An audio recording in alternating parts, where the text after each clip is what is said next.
Good evening. I will call to order a meeting of the North Andover School Committee, Thursday, November 18th, 2021, and we will begin with the Pledge of Allegiance. I pledge allegiance to the flag of the United States of America and to the republic for which it stands, one nation, under God, indivisible, with liberty and justice for all. Thank you. I will remind people to silence their devices if they have them. And we will start with public comments with people in the room first. I know we have, if I remember correctly, Helen, 3 dial-ins. So we'll start in the room, please.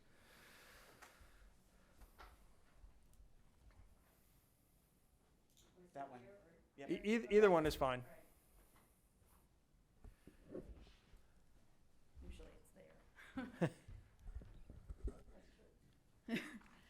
I'm Rebecca Strong, 657 Forest Street. Thank you for having me. It's been 615 days since we first heard 2 weeks to flatten the curve. Maybe 20 months or 88 weeks is a bit more palatable. Regardless, COVID has now reached an endemic stage, and we are no longer in a state of emergency in Massachusetts and haven't been for some time. It is time to start making decisions and taking specific actions to give families the choice to unmask our children in schools, regardless of vaccination status. I had a wonderful conversation yesterday with Nurse Barzak, and I want to thank her for her time. We talked about many topics, and the information she provided me was enlightening. I was quite pleased that we were in agreement with a number of items related to COVID and its management within the schools. What interested me most were her personal opinions on COVID and the management strategies that are being utilized. Instead of merely requesting quantitative data from her, which will be presented later, I feel it would be wise to really talk to her about her feelings and her opinions about how to equitably deal with COVID as an endemic. She, after all, is our resident health expert. Those who have chosen not to vaccinate their children or themselves have been berated and bullied through various channels of communication and social media. I see many post pictures of their children receiving the COVID vaccine. Although my reaction to these is visceral, I scroll by and don't comment. Those families have done their homework and chose a path of vaccination. That is none of my business. I may not agree with their path, but I do respect it, and they should respect mine. I've been called a selfish, uneducated, uninformed, conspiracy theorist, anti-vaxxer, of which I am none. The bullying comes from virtual complete strangers. It needs to stop. A formal communication needs to be prioritized and go out from the Board of Health, the school administration, and the district nurse's office to reinforce that we should fully respect a family's choice of whether to vaccinate for COVID or not. We should also not be tying mask wearing to vaccination status. That is only reinforcing segregation within our community. Pushing for all children to receive the COVID vaccination to get back to normal feels coercive. What happened to upholding the raised principles? Respect is a two-way street. My family and many others have felt an undue level of pressure and anxiety related to our decision to not vaccinate our children for COVID. I'm here just as a concerned mother and to be the voice of those who feel similarly. I implore you to do what is just and equitable. It is time to give the families a choice to make health and wellness decisions without judgment. Vaccinate for COVID or not, allow children and staff to mask or not. We need to come together as a community and support one another, even if we may not always agree. On that note, I encourage everyone to come and join your neighbors, friends, and family to a holiday caroling we are organizing on the town common on Saturday, December 18th from 4 to 5:30. You'll see flyers pop up around town soon. It's time to spread some joy. Thank you. Thank you. Other comments from the room? Okay.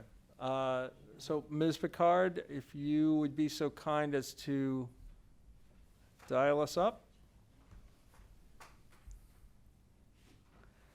And I know 3 submitted. Were all 3 still planning on speaking? Can't hear you, Helen. You're muted, Helen.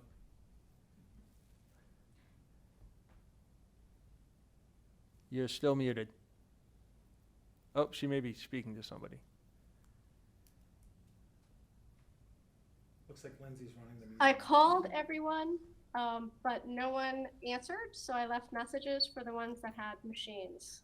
And I basically told them that they would be getting a call from a randomized number created by Google, so it's not a local number, and to please make sure if they are watching on TV or on their computer that that is turned down when the phone call happens, and that we will not call back if anything happens with the call. So I have Okay. the first person ready to call, Okay. and I will call them right now.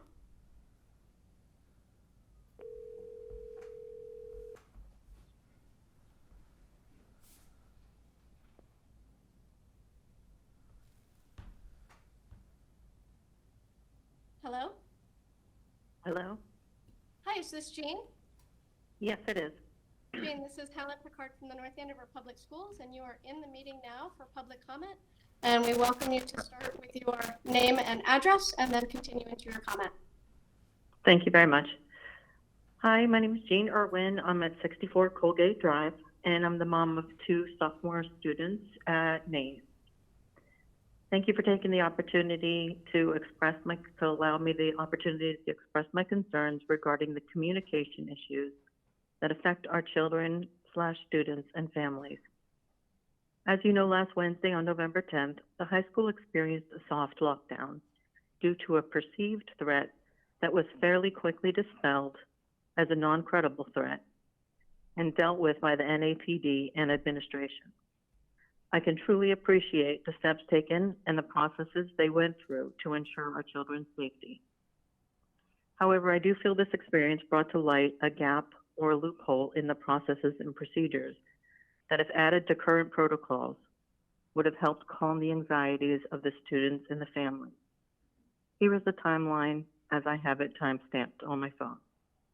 At 11:40, my daughter notified me something was going on, didn't know what, via text. People are saying somebody brought a gun to school. 11:41, she said they told them they were going into a self-lockdown. We know this is a soft lockdown, but this goes to my point. 12:09, the lockdown was lifted, and which was 29 minutes later. And 12:41, an email was sent out by Principal Jackson 1 hour later. We all realize and recognize that information and communications are instantaneous these days, with text and different social media platforms. These include good and bad information. Waiting an hour for official communication seemed like far longer. Students were scared, and many left campus when the lockdown was announced, which isn't the safest alternative had there been a particular type of threat. Other students were anxious and scared, but more importantly, didn't know what to do or where to go or what was happening. Above all, this is the most concerning thing to me. My daughter took 3 videos that day, maybe 20 seconds in total, where you could clearly hear many students saying, "What are we supposed to do? What's a soft lockdown? Where are we supposed to go?" I see a few issues here. This is my daughter's second year at NAES, twin daughters, second years at NAES. To date, unless they missed the days, they said they have never experienced any kind of drill other than fire drills. They did not practice lockdown drills they did practice lockdown drills while in the middle school. Regularly practiced drills stem the panic and help students know the expectations. They should know what a soft lockdown is, as well as the other terms. They should know ALICE. They should know to go into the closest classroom, not their assigned class, as this lockdown happened in between classes when they were all in the halls. Teachers should be in the halls guiding students to get into the closest classroom, to empty the halls and secure the doors. My daughter didn't know where to go and went to her next class, which was a good distance away. With last year being an exceptional year, you now have at least half the population that hasn't experienced a drill, if I'm counting freshmen and sophomores. Simulated active shooter drills are a component of ALICE training, and I request that you please consider them. This is an effective way with prepare students with a plan in the event of an emergency.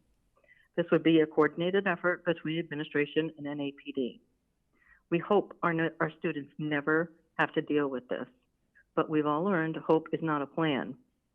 Being prepared and having the knowledge to practice is far better than the chaos and unpreparedness I heard in the videos last week. This all leads to communication.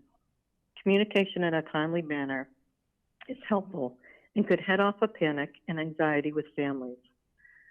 I can recognize that some may think communicating out to parents may cause undue harm, worry, anxiety, and panic. I realize there's two sides to every coin. However, I feel knowledge is power. A simple robocall or a remind message with a quote, "Hello parents, in an abundance of caution, we have the students in a soft lockdown while we have NAPD investigate what we deem to be a non-credible threat," etc. And then an update when it's over. An hour until we got communication of what happened seemed like a very long time. I do realize while this is going on, there are many vital tasks to accomplish before, quote unquote, stopping to notify parents. My suggestion is to have a designated person or people assigned to this task with emergency access to the student family communication system. If last week were an isolated incident, it could be disregarded as a teachable moment. However, I became aware a month ago of an alleged situation involving a student bringing a knife and a hit list to the school.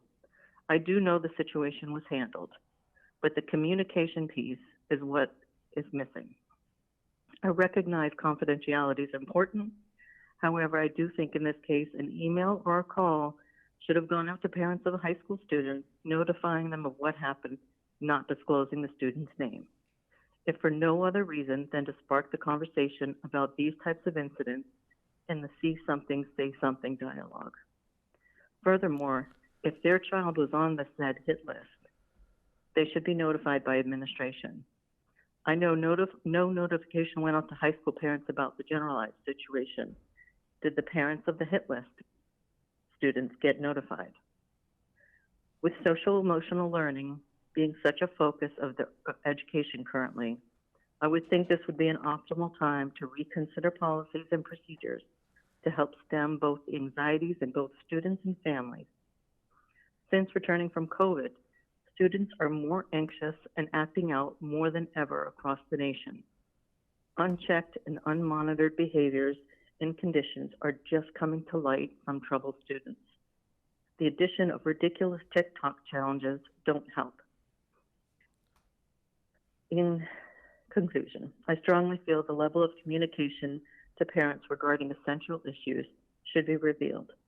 It is my respectful request that a consideration be made by administration to better communicate to families in a timely manner in the event of certain threats.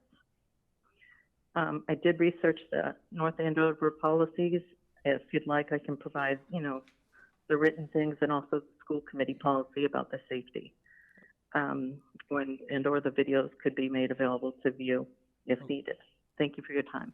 Perfect. Thank you very much. So just normally we do limit comments to 3 minutes. I did let you go over. We didn't remind you of that, and that's absolutely fine. We let Mrs. Strunk go over, I think, as well here as well. But I really didn't want to interrupt with what you said. I think that it was very important that we give you the opportunity to kind of finish those thoughts, and I do thank you for that. I would just say that we are planning on having some information at the next school committee meeting, which I think, sorry, I can't see here, the 2nd September, December 2nd. So I do hope you will join us for that meeting, whether in person or virtually as well. Thank you. I appreciate it. And I appreciate the extra time. No problem. Thank you. Have a good night. Thank you. Happy Thanksgiving. Bye-bye. You too. All right. Ms. Picard, caller number 2. Yeah, I think she's muting because she's calling and queuing it up.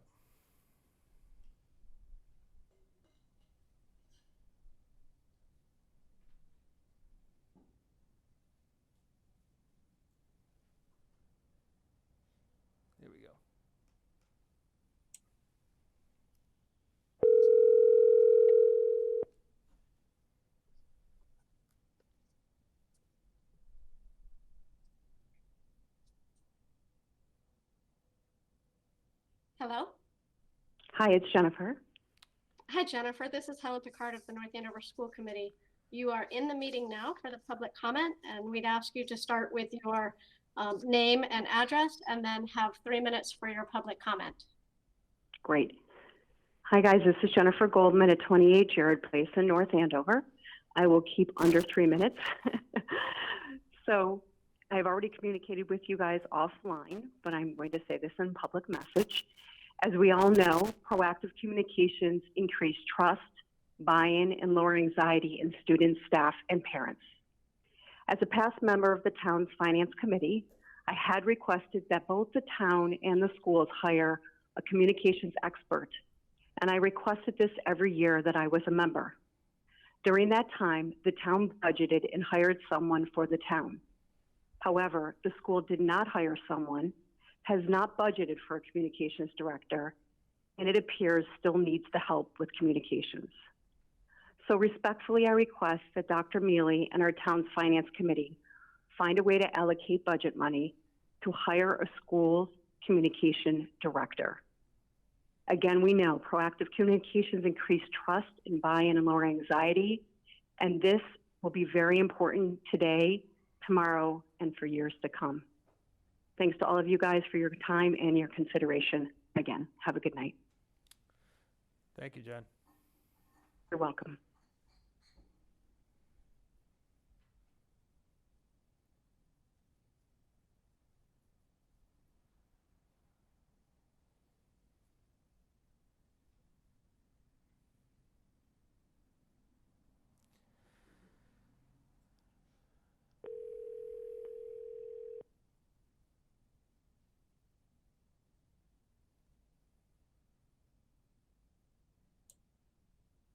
Hello? Hello. Hi, Lauren. This is Helen Picard of the North Andover School Committee. You are Hi. in the meeting right now, and we welcome you to state your full name and your address, and then have 3 minutes for your public comment. Okay, great. Thank you. Yeah, so my name is Lauren Wainwright, and I live on Sterling Lane in North Andover. And my comment tonight is regarding a recent study on face masks. You can all check your email as I sent each of you a copy of this study for you to look over.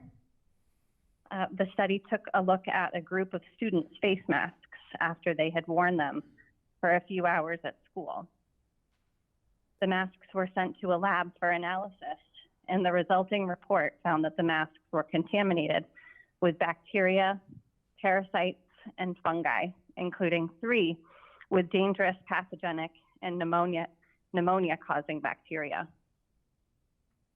Some of the dangerous pathogens that were detected on the face masks were those that caused the following illnesses: pneumonia, tuberculosis, meningitis, sepsis, bloodstream infections, UTIs that are resistant to antibiotics, E. coli, Lyme disease, diphtheria, Legionnaire's disease, and staph infections. Half of the masks were contaminated with 1 or more strains of pneumonia-causing bacteria. 1/3 were contaminated with 1 or more strains of meningitis-causing bacteria. 1/3 were contaminated with dangerous antibiotic-resistant bacterial pathogens.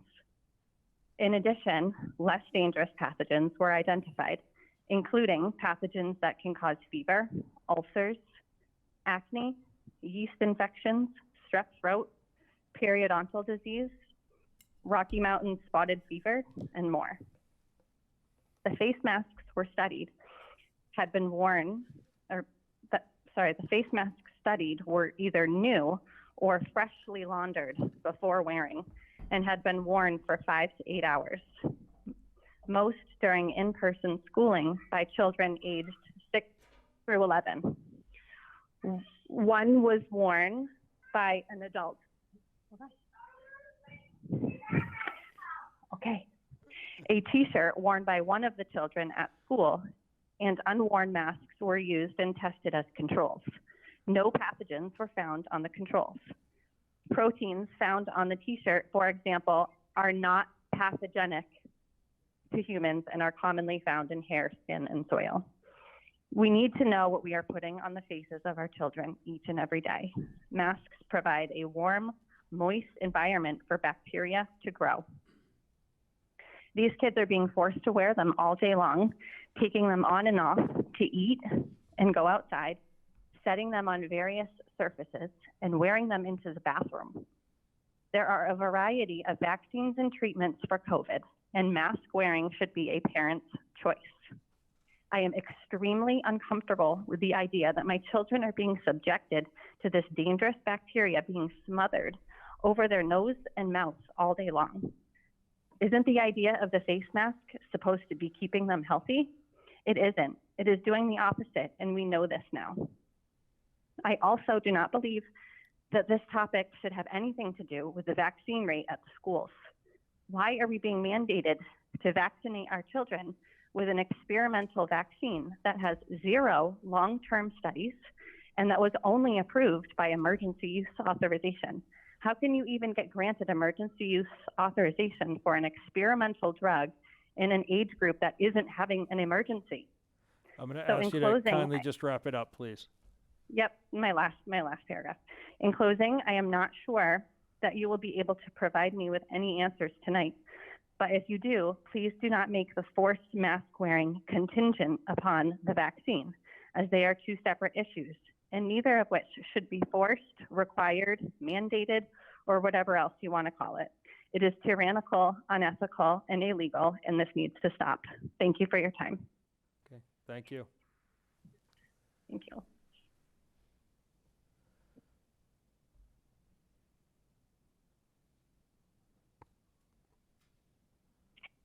Right. Ms. Picard, I think that was it for the callers, correct? All right, I'll come back to the room and see if there's any other public comment. All right. Not seeing any. There is no recognition tonight. We will move on to consent agenda.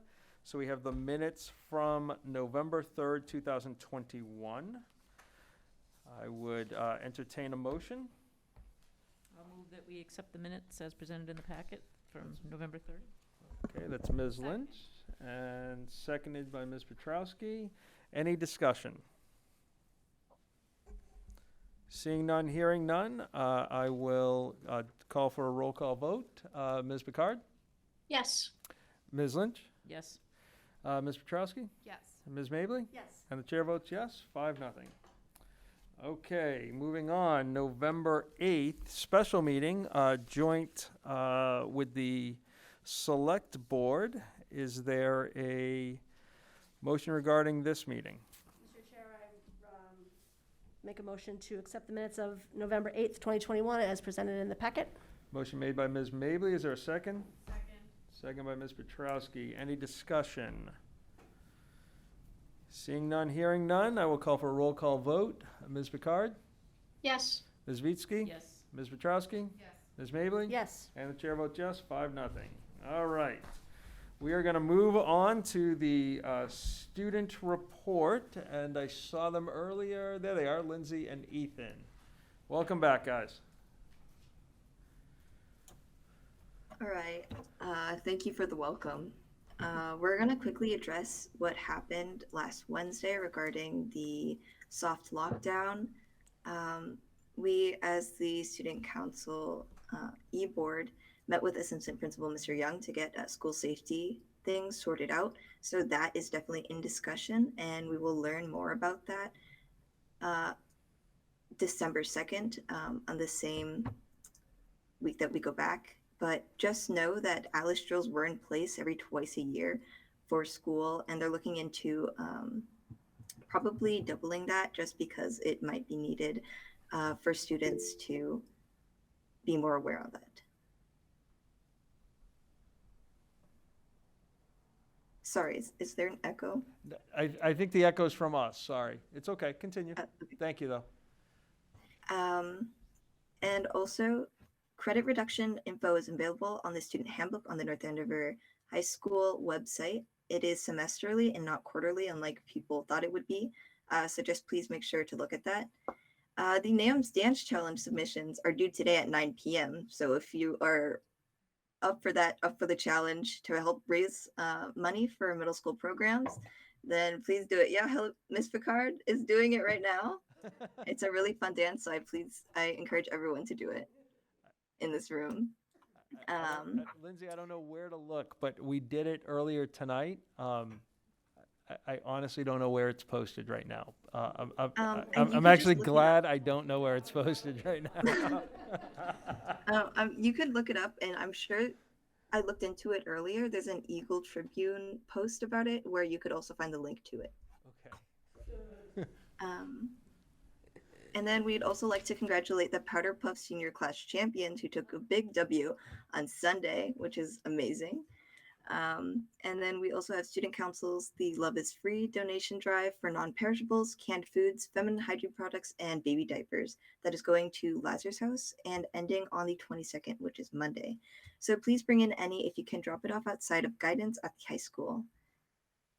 Another volunteering opportunity is that the MSA, the Muslim Student Association at the high school, is involved in a big volunteering group with other schools called the New Day Serial Volunteering. It is Sunday from 2 to 5 at 8 Tinkham Avenue, Derry, New Hampshire. So that's up for students to go for, and they're trying to beat Methuen's wrestling team. So please help them out.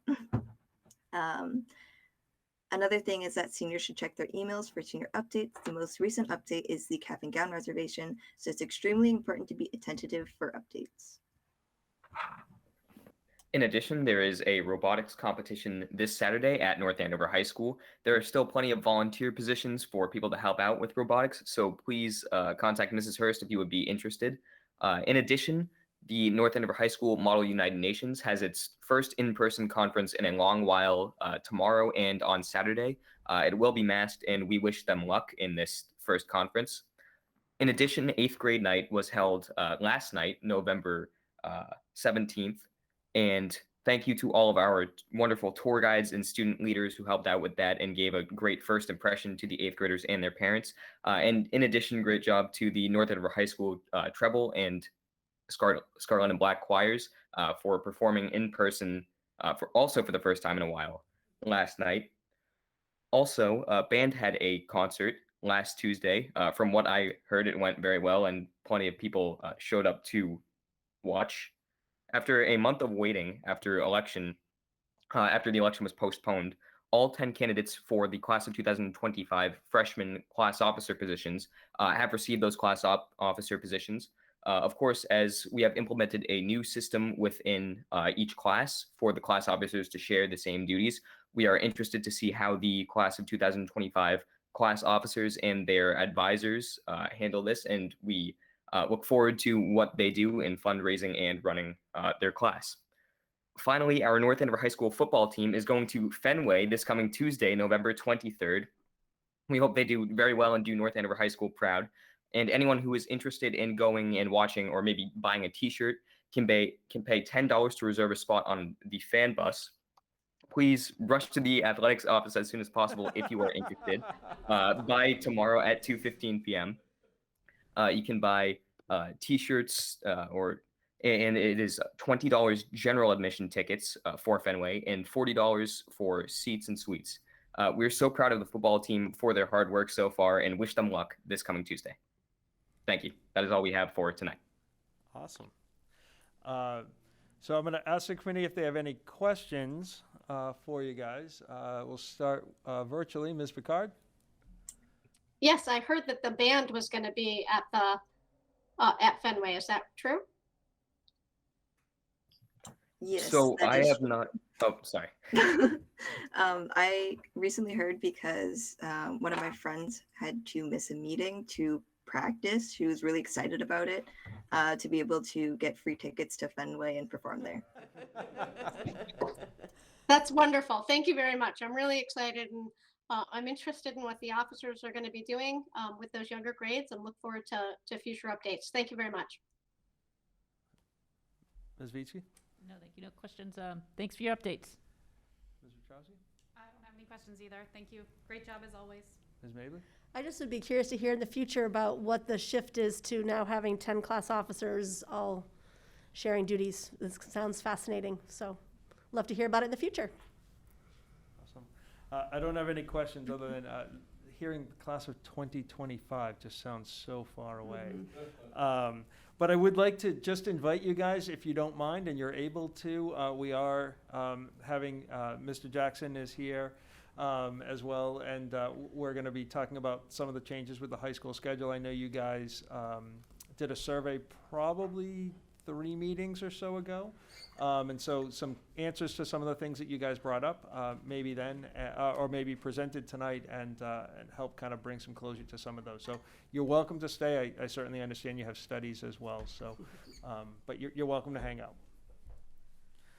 All right. We will move on to the superintendent's report. Dr. Gilligan. Yes, and do we have Miss Barzak on the line? We're going to start tonight with a health update from Miss Barzak, and she'll have an update on our latest numbers and a little bit of information about the Greater Lawrence Family Health Clinic that we just recently ran on Veterans Day, as well as on the Wednesday before they had booster shots. So, Cheryl. Hi, thank you, Dr. Gilligan. Dr. Mealy, oh, there the slide is. Thank you. Here's the information that you've asked to be presented at the school committee meetings. Currently, sure you've all heard in the news, Massachusetts, our COVID cases in the state are up about 30%. There's definitely a wave happening right now. And on Tuesday, I was in a meeting with the Department of Public Health, and the epidemiologist talked about how new infectious diseases, it's very typical to have these waves, and they're usually, the amplitude will decrease each time a wave happens, and they're hoping that this wave will be, a little bit shorter and smaller than others, and less significant surges will happen as more people become vaccinated. So currently we are seeing increases in all of our schools. We have 27 active cases today. Over this past week, the line on the chart here in the light pinkish colors this week, we had 19 cases Wednesday to Wednesday. That's how DESE likes it to be reported. And 29 symptomatic Binax tests were used, and we have had more positives of those cases. I worked in one school this week, and I tested some students and they were positive. And with test and stay, we're seeing increasing close contacts in classrooms, and we're going to have, and we have been having conversations with teachers to remind them to continue with our mitigation strategies, because we don't want to have more cases in our schools. Our goal is to have everyone in school, and we do have more close contacts out of school this week. There was a birthday party at Sky Zone, and we're learning from these events that they don't have masking, they have large groups, and they don't have strategies, and they consider everyone close contacts, which is unfortunate, because then those students are out of school for a week, 5 days being tested negative, and then return on day 8. So those are the numbers for this week. You've asked for the vaccination status. These are the current numbers. They do look a little bit different from the last school committee meeting. We're finding that HealthMed was one of our companies that did some of our vaccine clinics, and CVS didn't always enter in the second doses. And so we did make some adjustments and contact families and update all of the numbers. We also had some students that were out of district, and so they should not have been in the first column on the left, the total number of students and staff. So we updated that. So these, as of today, are very clean numbers. And so some of these first dose only students will, in a couple of weeks, be fully vaccinated. And so we will reach that 80% number that DESE has put out there, probably by the next school committee meeting, or mid-December or early December. The vaccine clinics, we've had multiple vaccine clinics, flu vaccine, COVID vaccine, staff boosters, The health department went to each school for staff to make it convenient for flu vaccine, which was great. And then we had the updated second doses for middle and high school. And then when the vaccine was available for the younger students, we did have that clinic. Over 500 people attended the clinic. I think they said about 470. The health department thinks that's the number. They're going to get us final numbers from Greater Lawrence Family Health Center. But that's what they think the number was. We want to make all vaccines, convenient and easy for all of our staff and students. Greater Lawrence has agreed to come back for the second dose for all of the people that went to the clinic last week on December 2nd and December 3rd.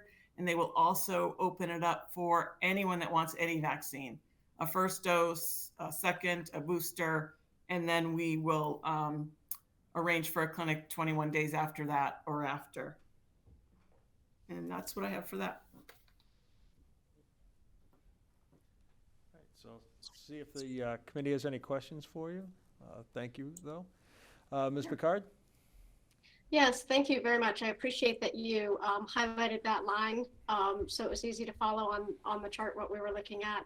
I guess I would just ask what you think are the most important mitigation strategies for us to have in place at this time at the different levels.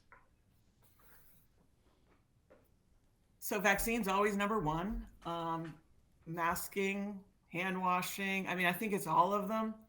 But certainly, I mean, that's how DPH presents it to all of us at our meetings as well. It starts with vaccination, masking, hand washing, distancing, air quality. I think we're doing a really great job in school, keeping them in school, but we can't control all of the outside events that occur. And again, I'm hoping more of the waves will be less and less, and I'm hoping that this is a short wave. I know the holidays are coming. I know travel's coming in last year, but again, we look at the numbers, but you really can't compare them because more people are vaccinated now. So, and as we look forward to that 80% threshold, what is your recommendation with regards to masking once we've reached that 80%? Can I mention something? I'm not prepared to have that conversation. I'm sorry. I was going to mention. Can I mention something, Ms. Picard, if you don't mind? Cheryl just a few minutes ago said that would be looking probably about mid-December if people who got their first shots come through and they actually get the second shot, and then they have the 2 weeks. But I just wanted to mention there is a process. So once we do get to the 80%.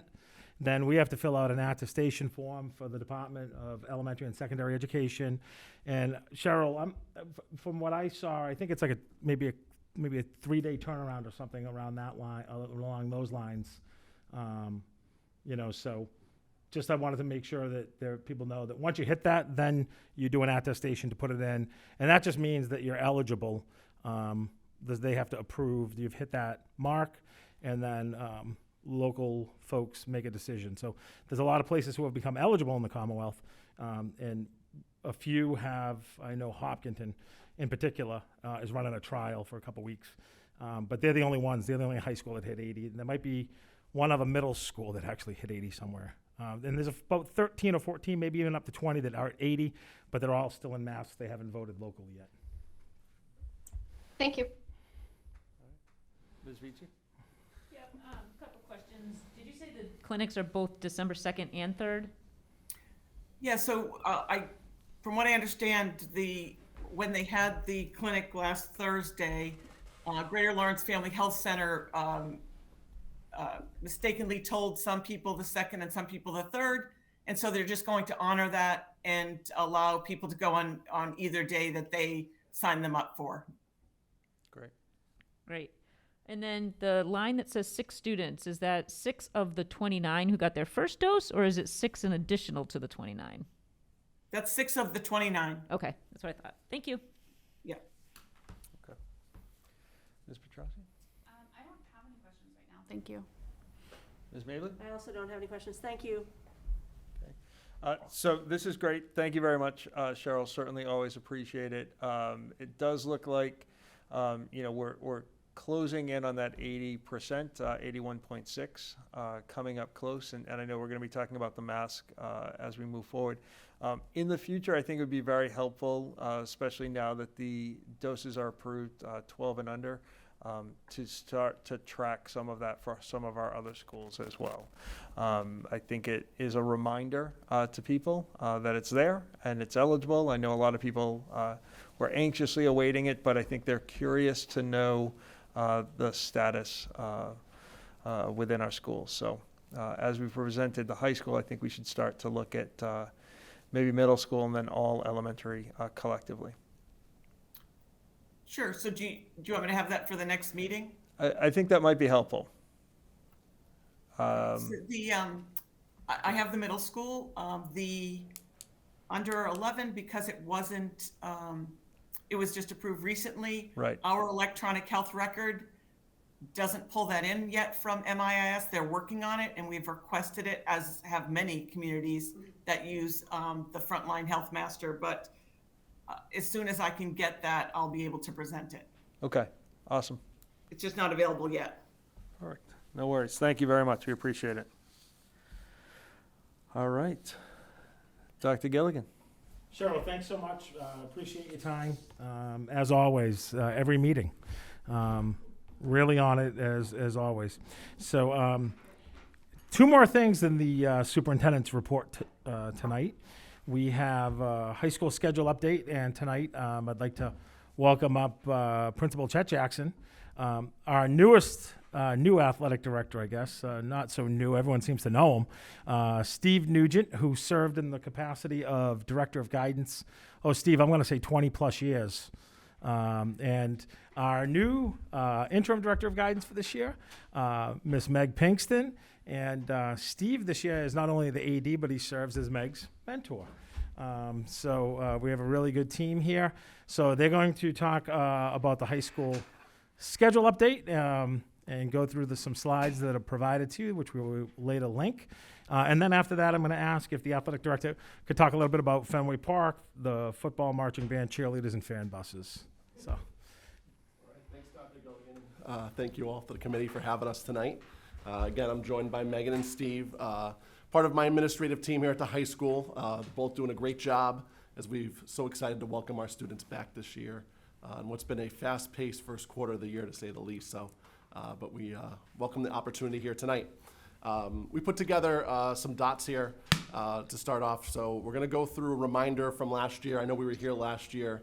I think it was March when we were going through the new schedule. A reminder why the new schedule. Grading, credits, GPA, transcript, senior grade reports to colleges, a lot of the things that we've heard from parents and families that, they just want to be sure about as we make this transition. And then we're going to talk about class size at the high school for this year. We were fortunate enough to have the 5 FTE positions for this year that came out of the budget. Thank you all from last year that have helped us with class size at the high school. So we'll talk about that. Megan's going to talk about some information on course selection, and then we'll finish off with some information on our directed study. All right, Steve. All right, good evening, everyone. So this is a slide that we shared with you all last year. This is prior to gaining approval and moving forward with the new schedule. And, so there's 1, 2, 3, 4, 5, 6 bullets here. This is the slide that we really tried to capture all the things that we thought would come with this new schedule. So relationships, if you remember the previous schedule was a trimester-based schedule. Students would be potentially with up to 3 different teachers for the same subject over the course of a year. With the new schedule, they would be with this one teacher from September to June. So we thought the ability for that student to be with the teacher a lot longer would build that relationship. Stability. I think that just decreasing the number of transitions, the number of teachers they see, we also thought, it's tied very closely to relationships. We thought that tied in very closely there. Access to opportunities in our community. So this is still an evolving bullet. This is something that we are taking a little bit of advantage of. I think COVID has definitely, combination of COVID, but also the first year in the new schedule, we haven't fully accessed or explored this. We're really we're kicking the tires on a whole bunch of different ideas, but I think this is something that's still evolving. The continuity of curriculum, and this is something that you think about. Students would have like a 2-part course so 2 trimesters, English in first and third. There's a gap there for a 12-week period, or first and second trimester, and they wouldn't have that subject until the following year, and it could be, close to 9 months. So the continuity of curriculum, we thought having whatever the full year curriculum, those major core areas, having it from September to June, with this new schedule would really embody, the opportunity to have a continuous learning and a more of a natural pace to it. Length of classes each day, and this is something that COVID taught us. I think we learned a lot from COVID, and one of the things that we did when we changed our schedule to adapt to the new environment, students and teachers both really liked the idea of these, quick hit. Quicker hitting classes. Our classes used to be 73 minutes long. Now they're 55 minutes long. So I think that's something that, again, we move towards. And the final bullet up here, opportunities for access to specialized programs.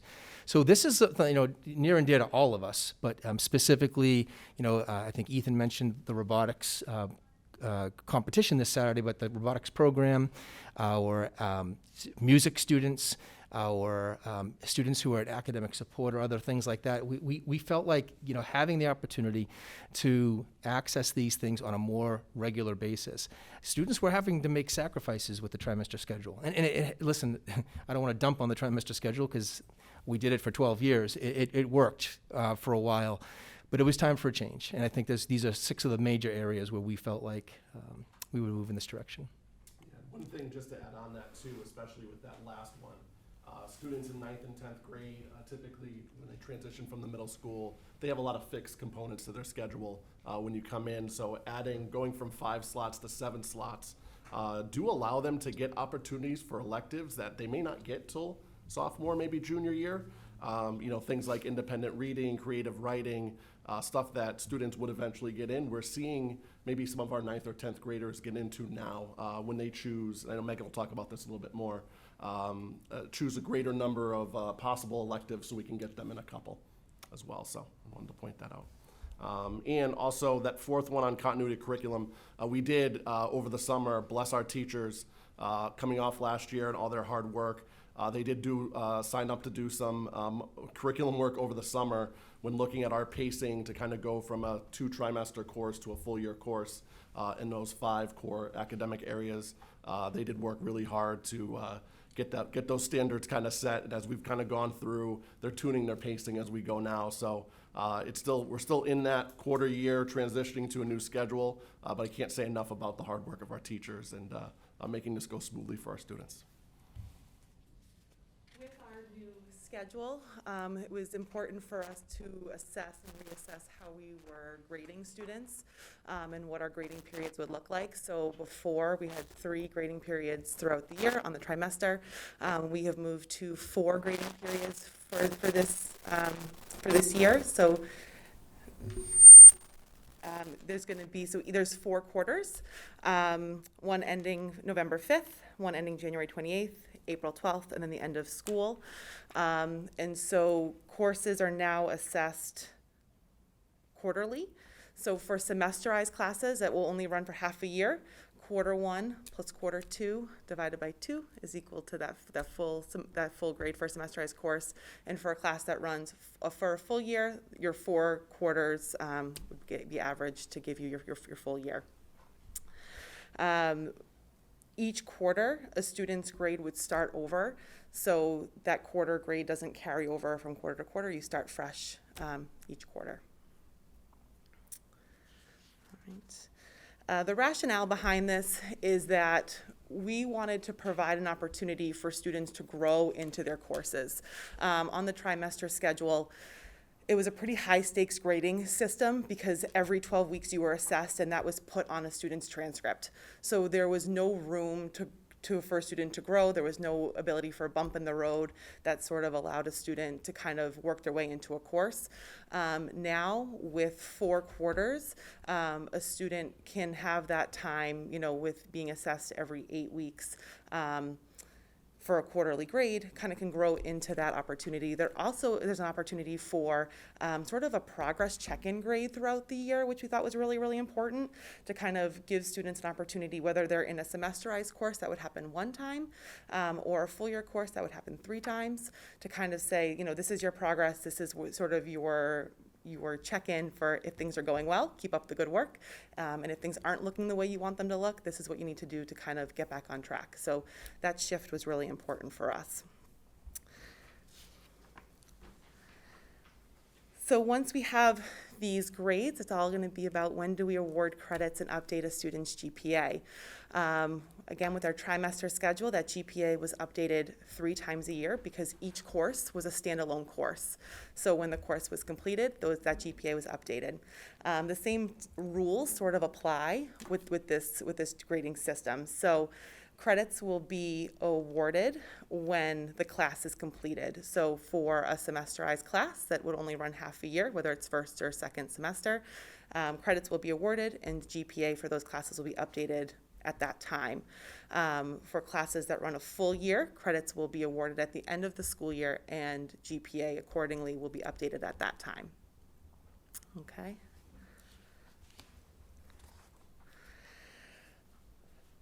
So now we have these final grades, and those are the only grades that are going on a transcript. And this is a really big change, again, from what we used to have. So I think in a lot of students' heads and families' heads, they equate a trimester grade to a quarter grade, and they are not the same thing at all. Now we have to kind of shift our mindset a little bit and go from understanding that your year-end grade for a full year course or your semester-end grade for a semester-long course is what's going on the transcript.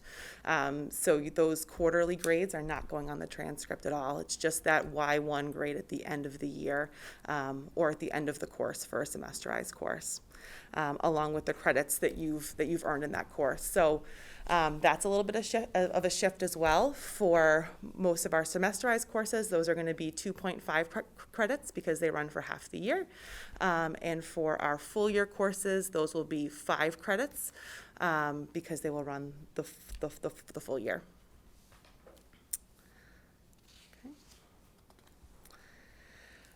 One of the changes that we made this year was how we report our senior grades to colleges. In the past, with a trimester, we had no quarter 1 grades, obviously, to send to colleges, and colleges over time sort of knew that we were on a trimester. They understood what our grading schedule was. So we used to send trimester 1 grades as part of something called a mid-year report. The mid-year report is essentially a status report for grades for seniors with information regarding, their progress in courses, if their schedule has changed, all of that kind of stuff. Now that we have the opportunity to report quarter 1 grades for either students that want to share those grades with colleges or for colleges that need that information to help make a determination for admission for our students, we're going to offer that opportunity to send those grade reports to colleges. And those are being sent this week to schools, either from the students' requests or from the college's request. We will also be sending mid-year reports after quarter 2. That's a standard send, so that's something that all colleges will request as sort of a progress grade to make sure that our seniors are on track with what they need to be doing in their classes, and that will be sent as a mid-year report. So our goal there is to give the colleges the information that they're going to need to make a favorable, hopefully, admission decision on behalf of our students, and also give students that choice whether they're sharing that information with colleges. Thanks, Meg. One thing, too, I know I've been messaging our families for a few weeks now with the Q1 report card grades being done last week. We are now actually in the mail. I think it was yesterday afternoon, maybe this morning, they actually get out to the mail. But everyone will receive an actual physical report card for Q1 that has the habits of learning comments, has the attendance information in case there's some people or some students that are in some sort of credit reduction warning stage. So we want people to actually open that up with a more likelihood to see it. So we thought it was important just to kind of get that hard copy the first time now. So families should be receiving that, I'd say Friday, Saturday, maybe early next week. So be on the lookout for it in the mail as well, because we want to make sure if there are any questions, whether it's for a teacher On there, we can get that communication for an assistant principal if it's credit or attendance related. We want to make sure we're having those conversations now so we can intervene and really get people back on track. So, I thank my office staff for doing that as well. It was a lot of work for them that they typically don't do this time of year, but we're happy to do it to support families with this change. So, just wanted to point that out as well. Class size, I know as Dr. Gilligan and Ms. Marks have said earlier, we've kind of gone through at the district level elementary where, kids are with teachers the whole year and don't really transition as much except the specials. At the high school, we have different, they move around a lot as well. We have different special ed programming where kids go into that could be for intervention based, a little smaller. But we do give the total class size, even though it's not always the whole picture of a high school. Our total class size this year, based on the numbers that Megan was able to run for us, is 17.7, with a median class size of all the classes that are running. Total number of classes, smallest to biggest, the one in the middle, 19 is that class size. We did want to dig deeper before we shared some information with all of you. We removed some of our classroom aids, directed studies, some of our unique special education courses, EL courses that are more focused with smaller numbers to kind of get them out of the pool and really look at our traditional college prep, honors, and AP class sizes, and wanted to share that information below. I did list the departments that are left over for you to read as well. But you can see when we kind of looked at it through the AP course lens with the number of sections there, our class size are 18.6 for AP, 18.5 for honors, and 19 for our college prep courses. So, walking around the building and looking into classes and going in, you can see and feel a difference with the number of students in the room as well.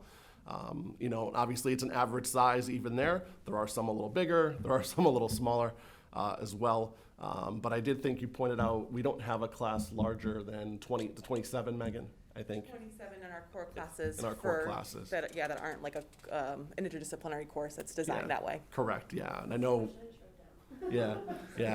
And I know in the past we've had in here, we've had some AP classes running over 30s a few years ago. So I think it's a testament, again, to having those new teachers in the budget when we can kind of go through and kind of design something here that makes sense. It's really helped our class sizes. Some information around course selection.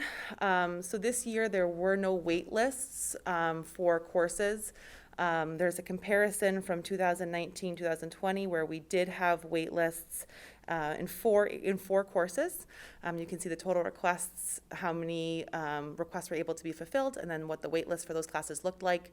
We took a look at those 4 classes just for comparison for this year, and you can see what those numbers look like.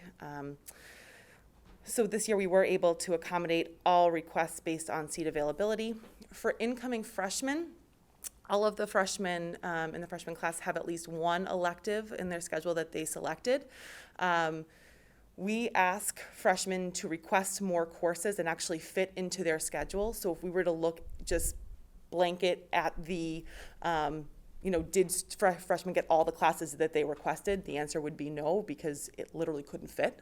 But we want that information because when the students select courses, they can't select their courses in PowerSchool. It's just a total number of selections. So when we have sort of a nice pool of electives to choose from, we can then fit, we're using what students' choice would be in scheduling them and not just what fits in the blank spot. So that's why I can say with confidence that every freshman has at least one course that they chose, but that they're not going to have had all of them. Our final slide is information on directed study. And I know on one of the first slides, we talked about opportunities for access to special ed programs and having some support for our students, especially going into a new schedule structure and coming within still toward the end of a pandemic, hopefully that's ending, giving some students some time to do some work within an increased period in the day. For most of our days, students do see 6 of their 7 classes. We drop one. On Wednesdays, they do see all 7 for now. So one of the things is we did put in a directed study Again, it's actually transitioning from 8th to 9th grade. It can be very beneficial for students coming off COVID, having some time, get yourself organized, have some time to do some work. It's been productive, I think, for the students in those classes. But now you can see kind of our percentages of the students that are in the directed study there. And again, it's mostly 9th, 10, and 11. Our seniors do have a senior privilege where they can come in either not during first period or leave early during 7th as well. So they don't have a lot of them in directed study at all. We did hire using recovery services this year. We had a 1-year position where we hired a teacher that's really focused in at looking through our MCAS data for our 9th and 10th graders, looking through whether it's ELA, math, or bio. And while students are in their directed study, it's Miss Carmen, she has the students in her own.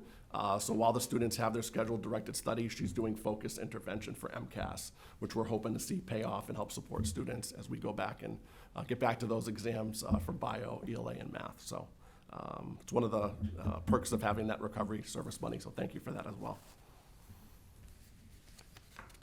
And I know you guys must have some questions, so we don't want to cut into those. No, that's why we're here. We're here to support and add whatever clarity we can. So we're happy to answer whatever we can. All right, I'm sure we do. Ms. Picard, we'll start with you.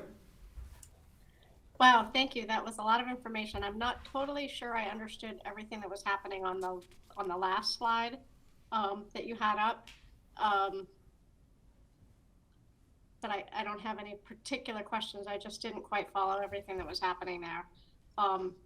One question that I do have, though, we don't have anybody waitlisted for any classes this year, but it looks like the requests were way down. Like AmThought went from 73 to 36, Bio went from 62 to 40, and Honors Robotics went from 25 to 10. What do we know what's going on there? And I know that we had a reduction in total number of students. We had a couple of large classes come through, but what do you think's happening in some of those request classes for those specialties?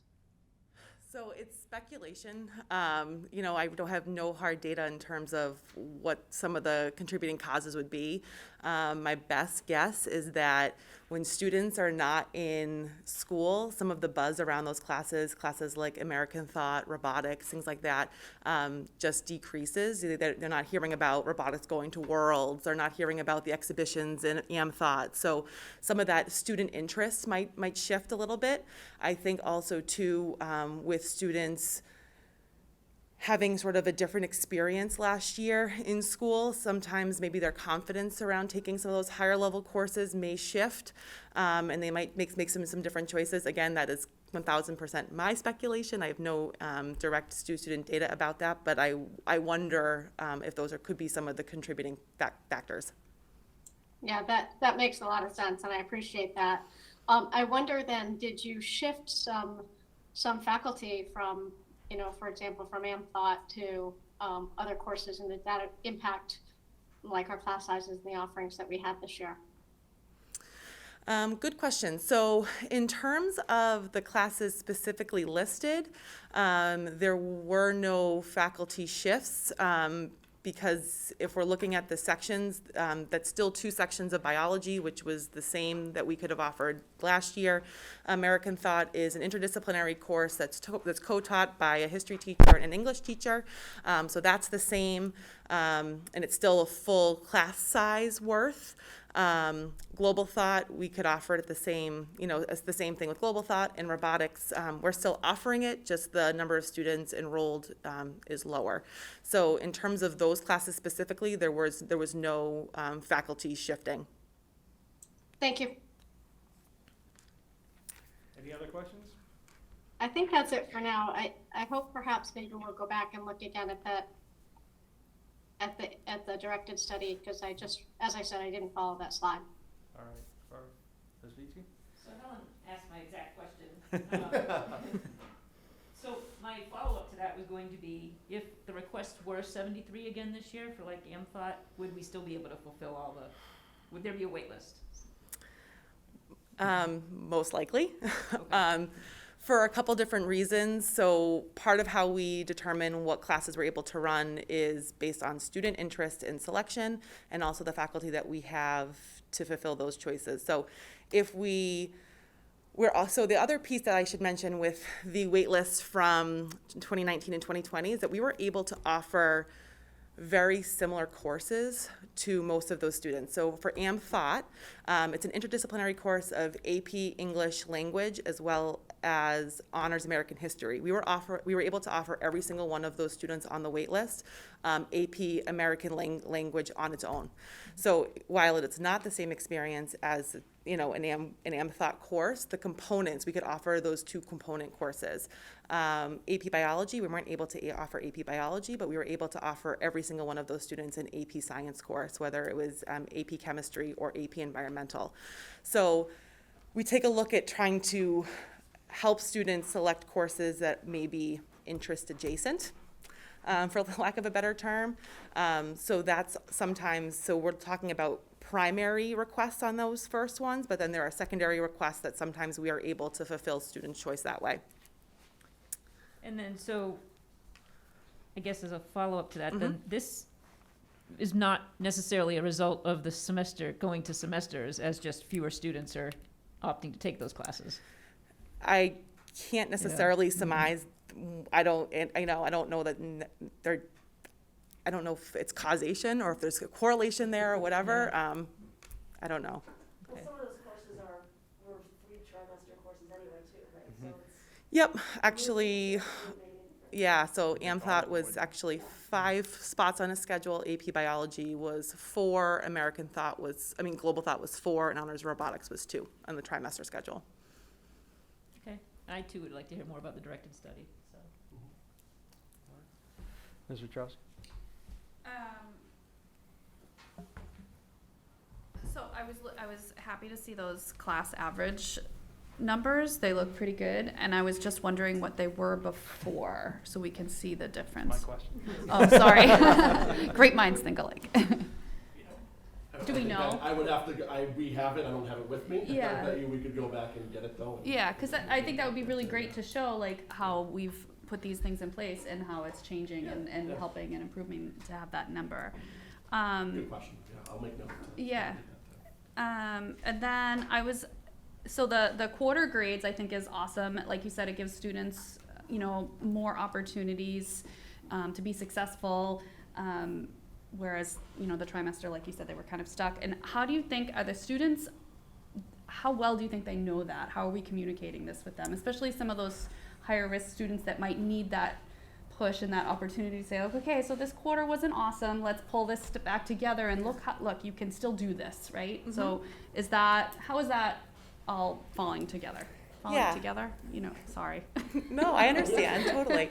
So I think there's a learning curve for all parties involved. There's a learning curve for teachers, for students, for families, and kind of shifting their mentalities and their expectations and all of that kind of stuff. So with the close of quarter 1, just a couple weeks behind us, now students are starting to see like, okay, quarter 1's, I can close the book on it, but we're starting fresh. So what does that mean for me and my classes? And I'm still with the same teacher, so what can that relationship look like? So teachers have the opportunity to kind of be working with those students and saying, okay, like chapter 1 is closed, let's work on chapter 2. And I think that's gonna take time. We're focusing a lot on our seniors, kind of coaching them through making that decision about sending those grades to colleges, sharing that information with families, making the best decision for their admissions process. With our freshmen, kind of helping them to learn, like, this is what life at the high school is going to look like. So there's lots of factors and lots of people at play, but I think those conversations are happening. And with things like sending home a copy of the grade report. I was just thinking that's an awesome step, like, to get that started, even to have those conversations, right? Like, what is this, a report card? Right, and that's something we haven't done. That hopefully will guide through, Again, I think it's new, we're learning. Yeah, okay. Yeah, but I think a lot of it's time. We have to live in it for a full year to kind of see, like, this is the first quarter 1, this is the first quarter 2. Like, let's live in it for a year, and so people can kind of get the full picture before we can kind of see what works, what needs to be tweaked, all that kind of stuff. Yeah, for sure, absolutely. And that kind of segues into my other questions about, like, the schedule that now allows for these other opportunities, like at the end of the day. What do you think? What are you envisioning? Like, I know early college is an option that some other districts will do. I don't know. Do we have any early college kids? Like, it just seems like such an opportunity, especially with the cost of college. I do have a freshman in college right now, so I'm thinking of like, what could we have done, right? But like, you know, and like vocational opportunities for those kids that, you know, college isn't for everyone, but they're striving, they're good kids. They, you know, let's get them on the right path. Like, what are some things we're working on? So I think that there are a myriad of options. I think that it ranges everything from like dual enrollment, early college. We do have some students that are taking dual enrollment courses at the high school right now. We'd love to see that number increase. We would love to potentially get college courses onto our campus, you know, talking about the potential of an ASL class, something like that in the future, having those opportunities, partnerships with Merrimack if possible. We have some students who I've connected with Ms. Marks and Ms. Ando for volunteering opportunities at the elementary schools. So we want our students to get out into the community. That's the whole point. Experiential learning is essential. The more that we know about that, it is only going to help our students as lifelong learners, as productive members of society. So we want those opportunities, and we are looking to grow them whenever and however we can. So I think it's, you know, there are, as Mr. Nugent said, there are many tires being kicked down the road and kind of ideas being had, and sort of, you know, how flexible can we be, and coming from a place of yes to kind of brainstorm with students to say, what opportunities are you looking for, and how can we make this happen in a safe and productive way. Yeah, no, that's really exciting. Yeah, and I sort of understand the directed study. We can So- go back and try and go. Yeah. We'll put it back up and But I maybe do- go into yeah. it a little bit. I'll explain the calculation, maybe that'll help too. Yeah, I think it's the On there too, calculation. because I didn't on that too. So I think when I go to that Yeah. slide, thanks for putting that up there. Why I don't we think, jump back? yeah, totally fine. I think if you look at that percentage enrolled S1, so next to the last row, total enrollment, it says 21.41%. So that calculation's being done by that 282 for semester one total in that top left. 282 divided by the total students in that category, so 1,317. So basically, of all the 1,317 students in the high school, we have 282 total enrolled in directed study. It's 21.4%. So now if you kind of go to the right, it gives you that number for freshman students, 18.45 for semester one. Sophomore students, we have 31.94% of our sophomore students in directed study for semester one. And then go across juniors, and then the very low number for seniors. And then the row below it is scheduled for semester two. Same calculation, but with the semester two totals. Could you just define, like, directed study? Like, is it offered in English and math and history and stuff? Like, or is it? It's a direct general study hall It's a- that has a teacher that has a building responsibility in the room with the kids. Okay. But the students can work on any of Okay. their studies, correct. So in theory, if I were struggling in Spanish and I had directed study and my teacher was a history teacher, that directed study is not. Correct, not with that Right. directed person. However, I think we also, as we've kind of learned what periods students are in teachers there, they find, what we've noticed is like, I've seen students in directed study find that, especially that world language teacher specifically, because that's a little bit different, on there too. And we are at a point where we could move, like, you know, get people to that person that may have a directed study, but you're not in it.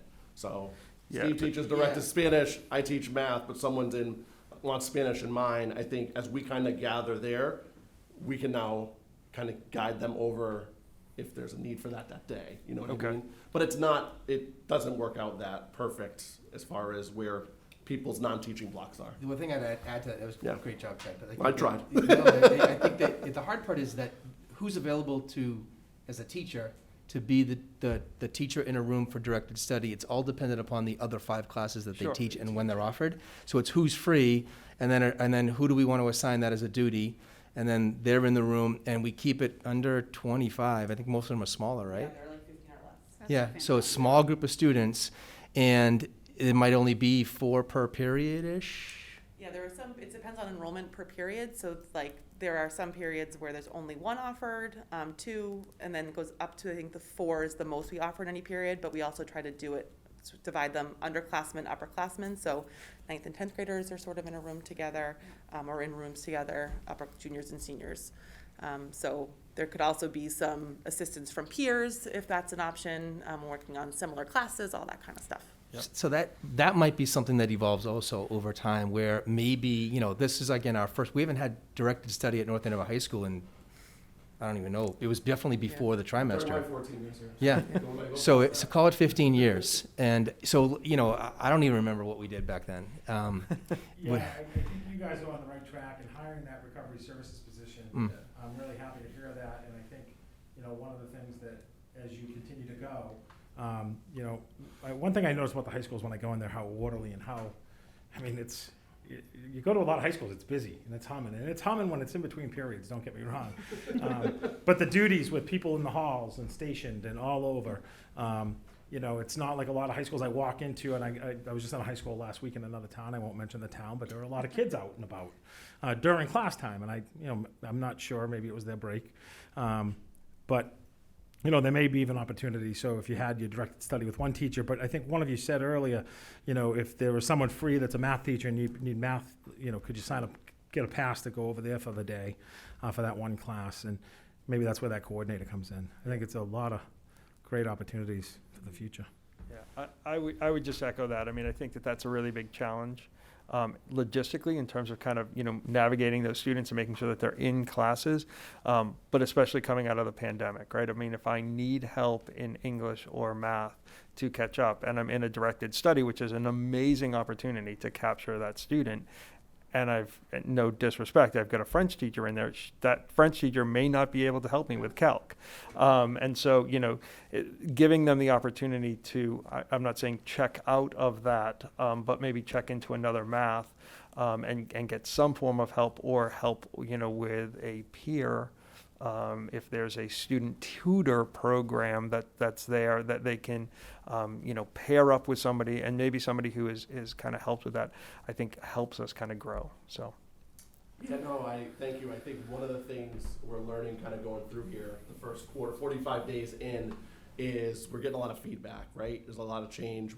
You know, I think I'm trying to caution, at least with our staff, we've asked so much of them, kind of coming to a change, a lot of the stuff with the PD, survey, and I think when we get to that semester, end of the semester one, you know, and trying to get them some more formalized questions for feedback, and then get to, from our end of it, to the kids as well. You know, what do we see? What have you done within the structure that's working that we can, to your point, kind of maybe exponentially increase? You know, we're getting those pieces now on there, taking note of it, so that we can make these slight adjustments, or maybe they're bigger adjustments for the future. You know, I think one of the other pieces of the schedule that's come up is the Wednesdays. We don't drop a period on the Wednesdays. Right. We've gotten feedback a lot from faculty. It's a frustration point, because it's not, they're getting used to the drop each day, one period, and then all of a sudden Wednesday, it's like it's just a smaller amount of time, and it's a different feeling to it. We've heard it from the students and from them following that survey too. So I think we may reach out prior to semester 2 and take a peek at that Wednesday too. So there's a lot of stuff going on, but I think we have enough people, our ears to the ground there too, and are soliciting it within the building. So, you know, I think we're gonna, you know, we knew going in that, you know, as much as we think we plan and we're gonna nail everything the first time on there, it's not how life works. So I think we need to continue to kind of go back, get that feedback, try things, but not overwhelm people with change. Because one of the things during the pandemic happened last year, there was a lot of change, and our teachers got burnt out, and we, to a point, got caught running around too. So as we have things planned, we have to take note of also, like, don't do too much in that first one. Take the information, make that change. It's a delicate balance, because, you know, usually there's not 100% agreement on everything. So, but we'll continue to take that feedback and you know, and kind of evolve this schedule with the opportunities that were kind of presented in that first slide there. And I think we're going to be able to get at some fun and exciting things for our students at North Andover High School. So. Awesome. All right. Other questions? Mr. McDevitt. Yep. I would just comment with regards to the directed study. You know, if I happen to be in with whatever, a math teacher or history teacher, and I'm having trouble with Spanish, I can spend my directed study working on those classes that I'm more successful with. I can do my homework for those Sure. classes. Yeah. And then have a little bit more time, perhaps after school, to go talk to that teacher with whom I'm having a subject challenge. Yeah. So it might be a benefit in that way as well. Yeah, no, valid point. I think Marcy, the special education director, had her hand raised. Did you have a question or a statement, Marcy? No, Helen just took my words, because Oh, that's, okay. All right. the other benefit of Yep. what I was gonna say. Valid point. There's been a lot of taking of words tonight, so. It's also an opportunity to learn the other aspect of to work with the teacher on prioritizing, organizing, and that aspects of it. So is the secondary benefits too. Yeah, perfect. Yeah, no, I was just saying, I bet it's really well received. I mean, even for just, if you've had a tough class and then you have a directed study and you can just go and breathe for a minute and like, okay, do something else or take a rest, like these kids are tired, they're working hard, they're going all day long. It's okay to take a rest for a few minutes and then get back to it. So I bet I imagine that it's really well received. I think kids are really enjoying it.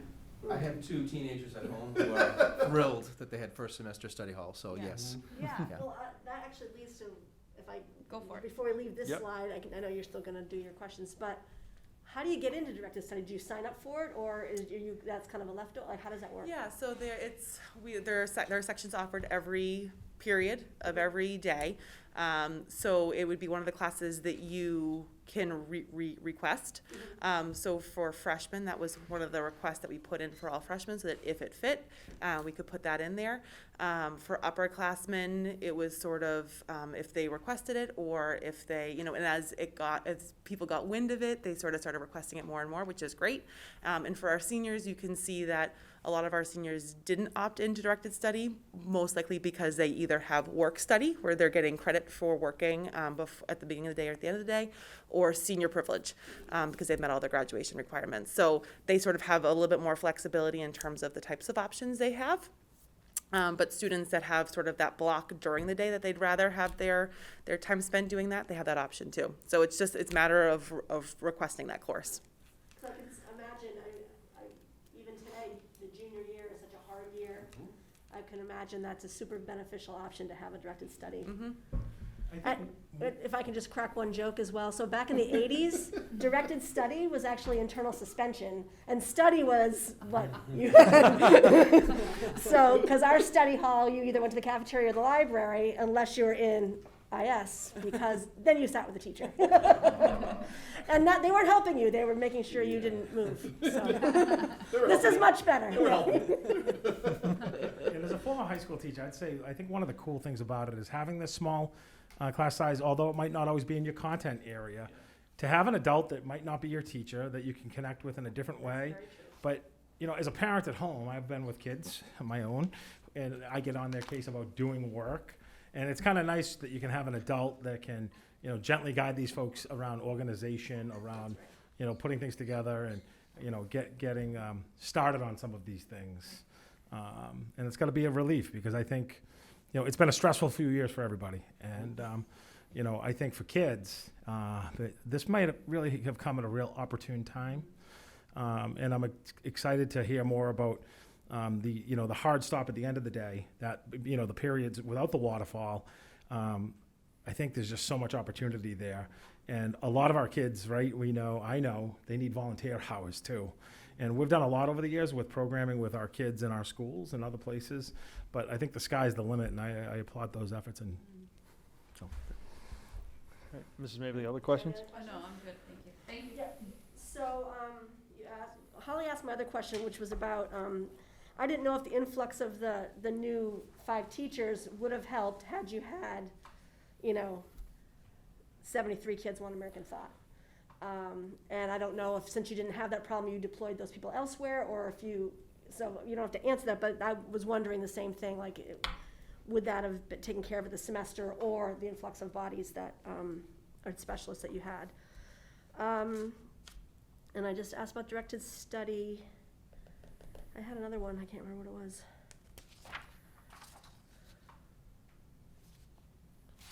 shoot, should have written it down. Want to come back to it? Yeah, I can't, oh, I had it, okay, go ahead. Oh, yes, I got it. All right. I So- knew it was coming. It was in there. So, I'm curious about why it's not beneficial to have a semester grade that is logged, even though it's a year-long course. Is there a reason why that's not good or helpful?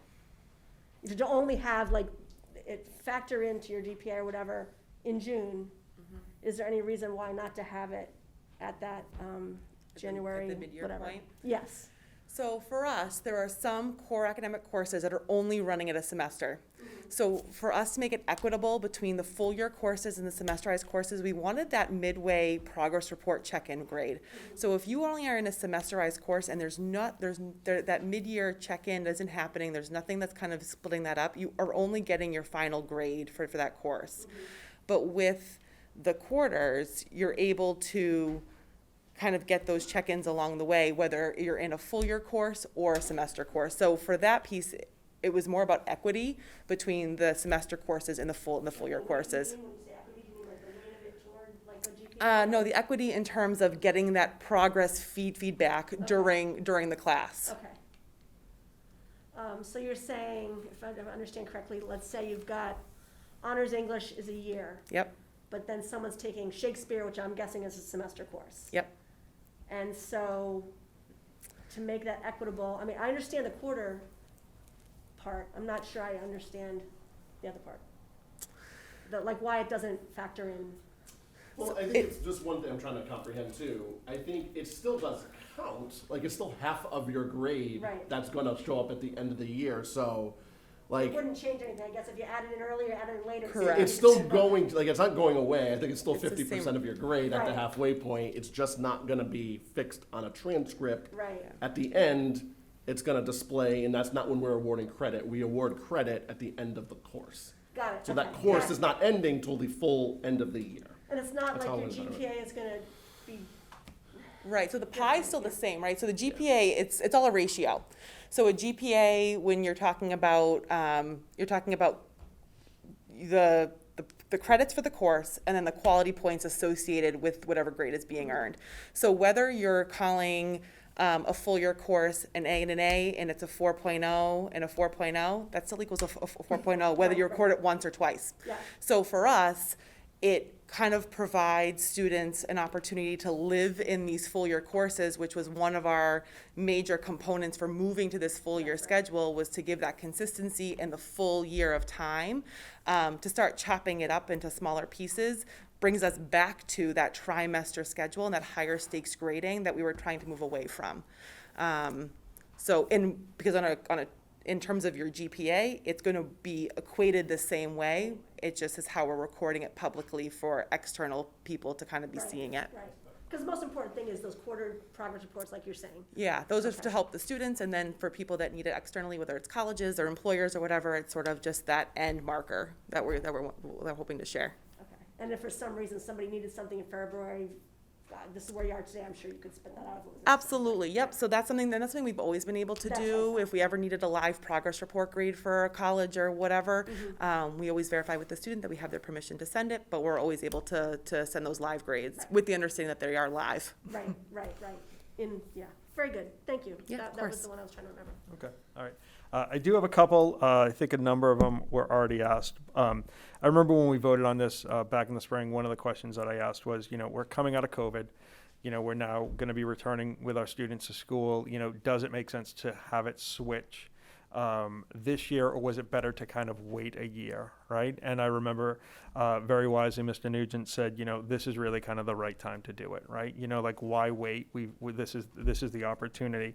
And I'm just kind of thinking and hearing some of the questions that came back from the committee, and realizing now that quarter one has ended, right? And I guess if we were in a trimester, we probably have another 2 weeks or so, somewhere in there, right? And I'm just trying to imagine my kids now at the high school level transitioning teachers when they're really just getting back into that. So I don't even think that, maybe you did realize it, but the impact of kind of just the continuity and building of that relationship right off the bat kind of coming back, I think was really great. So I thank you for sticking to your guns on that one a little bit. I think we still would have voted for it anyway, but you made a strong argument. I think, Mr. Jackson, you made a really good point where it's not perfect, right? We're looking at changes, we're looking at modifications for that. And so I certainly appreciate that. There's always room for improvement, there's always room for change and adjustment. We had the students present a survey, probably, like I said, maybe 3 meetings or so back. It was very, very populated by our freshmen and our sophomores. And I think it was probably, I don't know if it was advertised a little bit differently to them or, something, maybe it was part of a directed study class and they're certainly not there. But I think the reality of it is it's so new. And for the sophomores, they really were not in school. And the freshmen, they were in 8th grade. And so 8th grade was, a COVID year. So kind of coming in, they probably had a lot more anxiety and nervousness around that. So I would love to see, and I know Lindsay is still here, Ethan may have dropped, but I would love to see them kind of do that survey again, maybe at the end of Q1 or Q2, because I think it's really important for them to kind of give that feedback. In addition to that, I think it would be really helpful to have some parental feedback as well. So I think that that's just really important. I know that you send out your weekly newsletters. I would encourage you to kind of link this presentation to this. Not everybody necessarily comes to our webpage, although I think we're probably record-breaking for the number of hits we get, but you may surpass us with that. But if there are updates that I think you want to put in there, so for example, we talked about class size at the high school, right? It would be important for me to know and look at it. What was it 2 years ago or 3 years ago, right? Because if you told me 2 to 3 years ago the average size was 14 and now we're at 17, I'd say I've got a problem with those 5 teachers. Not a personal problem, but adding 5 teachers in there it moved us in the wrong direction, right? And so that's a data point that we don't have right now. And definitely do not. Okay, I didn't think so. I didn't think so. It was bigger to go to smaller, but your point taken. And I would say, on that directed study, I mean, we may just want to have a slide that follows it that really explains what is it, like how does it work. And I think you explained it really well. But we all were kind of asking questions in our head as we went through it until you kind of explained it. So even just your explanation, if you want to watch yourself on YouTube, you can just type it in as you go.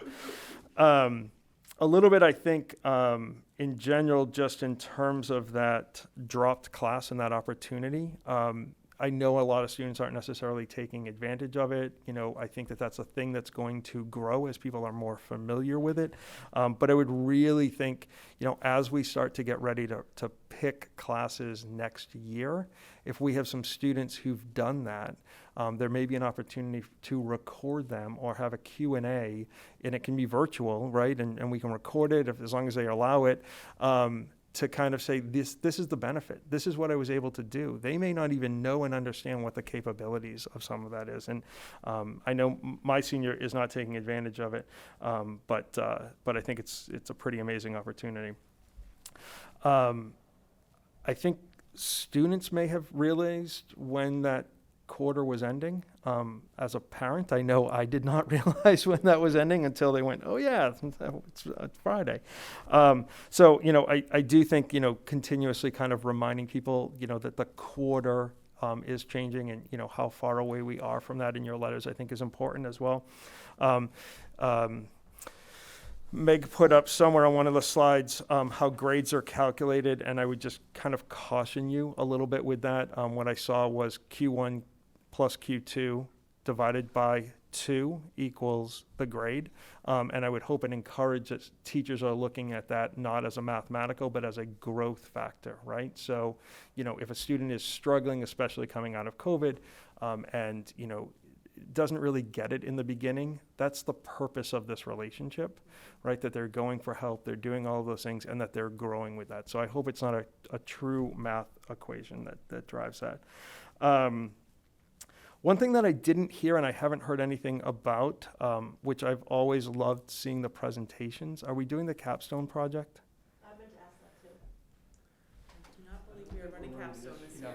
So well, you can talk. Good go. I think honestly that fits into one of our long-term plans. So we had been building we had a peer leadership program, the Capstone Project, and we kind of combined the two of them, and then COVID happened. And the issue with the Capstone and the way we truly wanted to take the next step with it, I believe, was getting our students in the community, working with on projects that were near and dear to their hearts. And those opportunities were not available this past calendar year. Sure. So the goal is absolutely, and that is probably more realistic than any other thing. Like we really want to bring in early college, and as Meg said, bring a professor to our campus and have them teach a college level course that students get college credit for in North Andover High School after hours or whatever. That's probably a second tier, third tier, but this Capstone, resurrecting that and getting that back on track would be one of the priorities. Yeah, I would encourage you to try to figure out, how to put that back in.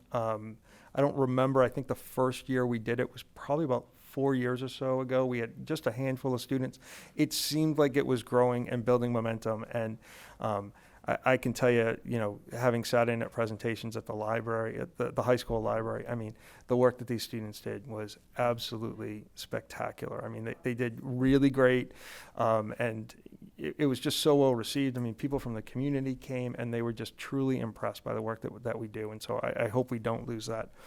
And then I think my last point, which most of them were asked, or a number of them were asked, but back on the class size slide there, one of the things, you had the average sizes for AP classes, for example, at 39 sections. I'm truly impressed that we offer 39 AP classes. And, I have friends all across the country from college, et cetera, who have seniors, and, they tell me the limited number of AP classes that some of their kids have available to them at private schools where they're paying for that. And so I think that's fantastic. I'm just curious, again, if you could update the slide, hopefully it's in the right direction. We have 39 this year in AP, right? What was it last year? Or 2 years ago, and it may be tough to kind of figure out, but same for, the honors classes and the CP classes as well. So, is it growing in one direction versus another? I think it would be helpful for us to see, but this is good. I think this answered a lot of the questions that Lindsay and Ethan brought up, and hopefully for the committee and, I can't speak, for the committee and parents as well, so. Can I make another comment, Mr. Yep. Chair? I mentioned this earlier, but I have a ninth grader who, and I've never had a band child before, I have a ninth grader who does band, and the story had always been, well, if you're in band, you can't take anything else. Because band is like a sixth class, right? And so my daughter signed up with, like Ms. Pinkton said, all the different options that she was interested in, and one was creative writing. So I spent the whole spring and summer saying, well, just so you know, as a ninth grader, there's no way you're gonna get creative writing because they're gonna put other classes you need, and you have band, so it's not gonna happen. She's like, well, it might. I'm like, well, it won't. And sure enough, she is in creative writing.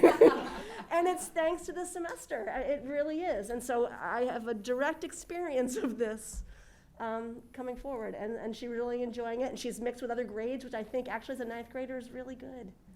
And I appreciate that. So I wanted to tell you that, give that example, that it has worked exactly as, one of the slides did say.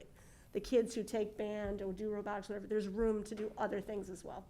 So, thank you. Awesome. Mr. McDevitt, Yes. if I could shamelessly, as I usually do, make a plug for honor roll. If Q1 plus Q2 equals S1, you get a D first quarter and a B second quarter. Your D is never really erased. But if we had an honor roll system that was reported, and it could be reported in Power School, that's how it was done some years ago when I had students at the high school, then I could be, when I go back to blank slate, on the first day of the second quarter, I could be working on honor roll, even though the chances that I'm going to have a B or an A at the end of that semester course are very low. I could get honor roll.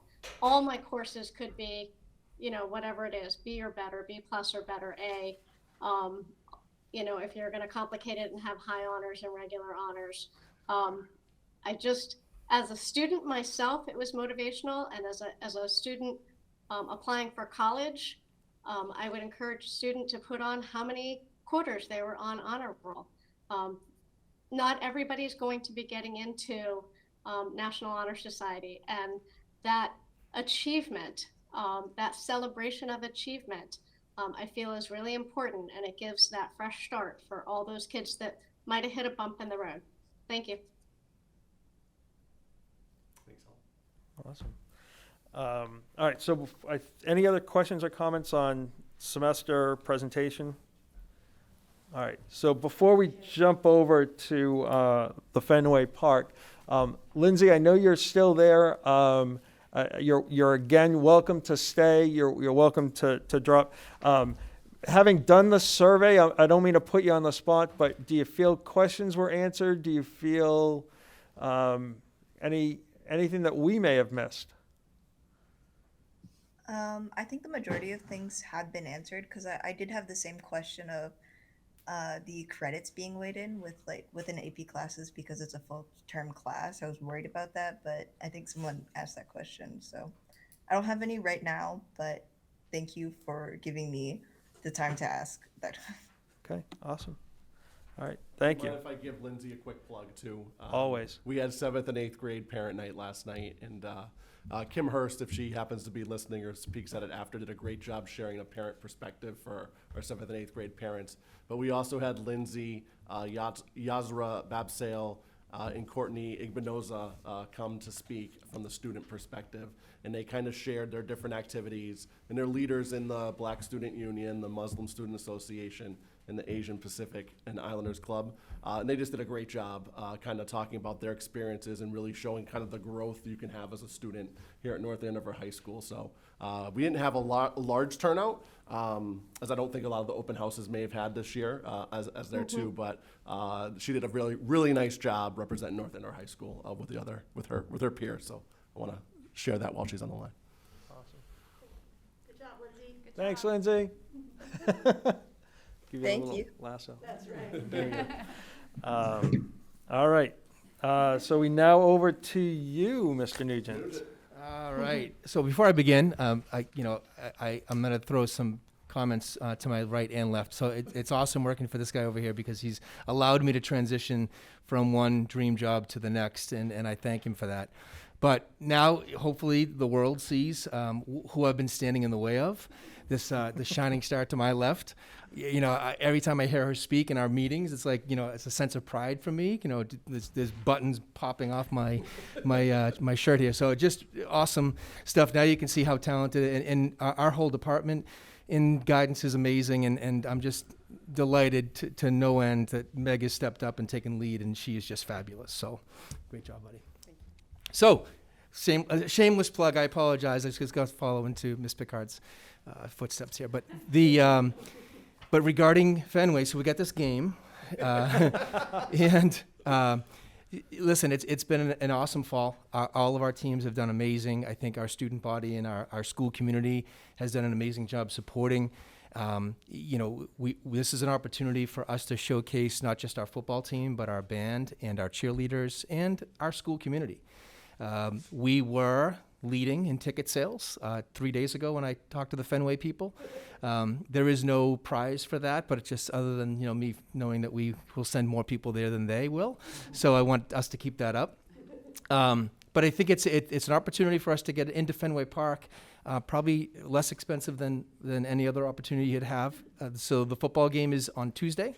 It's not on Thanksgiving morning. It was Andover's turn to host, so I'll give the Andover Athletic Director a shout out. Bill Martin approached me back in July, and he asked if I'd be interested. So he took lead on this, and then between the two of us, we were able to, have an opportunity for our schools to get in there. So we're sending 6 buses in, 3 of them for the football team, 2 for the band, and 1 for the cheerleaders.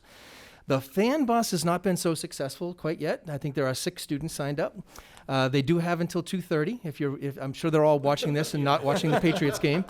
They have, $2:15, $10 to reserve their spot, and then we'll return that money if we don't get at least 35 to 40 students to fill that bus. T-shirts also, there's a T-shirt that was done to commemorate both Andover and North Andover selling the exact same T-shirt. Right. So we had it made by a local company. Those are also $10, and they can get them in athletics. I will be in all day tomorrow. I was not in much today. I was in a couple of meetings. But anybody have any questions for us? No? Ms. Picard? Ms. Vitsky? The Andover band was actually, they brought a bus over to the field house tonight, and they were practicing with our band in our gym for the national anthem. So both bands will be on the field together to do the national anthem, and then they'll go into the stands. There won't be any halftime performances, I think, other than our 2 cheerleading groups. So. A couple of quick questions. What time does it start? Is it 7? 7:30, but there is a game before us.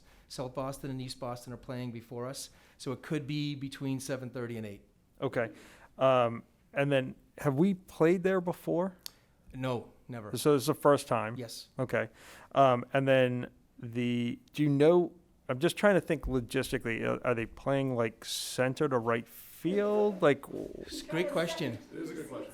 So, but it's interesting. Both teams are going to be on the same sideline facing. So I think they're basically going to have their backs to the green monster, if I remember correctly. And the field is that right, Gilly? Yeah, so they've done a lot of football games. They did they have a Fenway Bowl this year. First time they're having a college bowl game. But I saw Notre Dame BC a couple years ago play at Fenway. It's the same setup.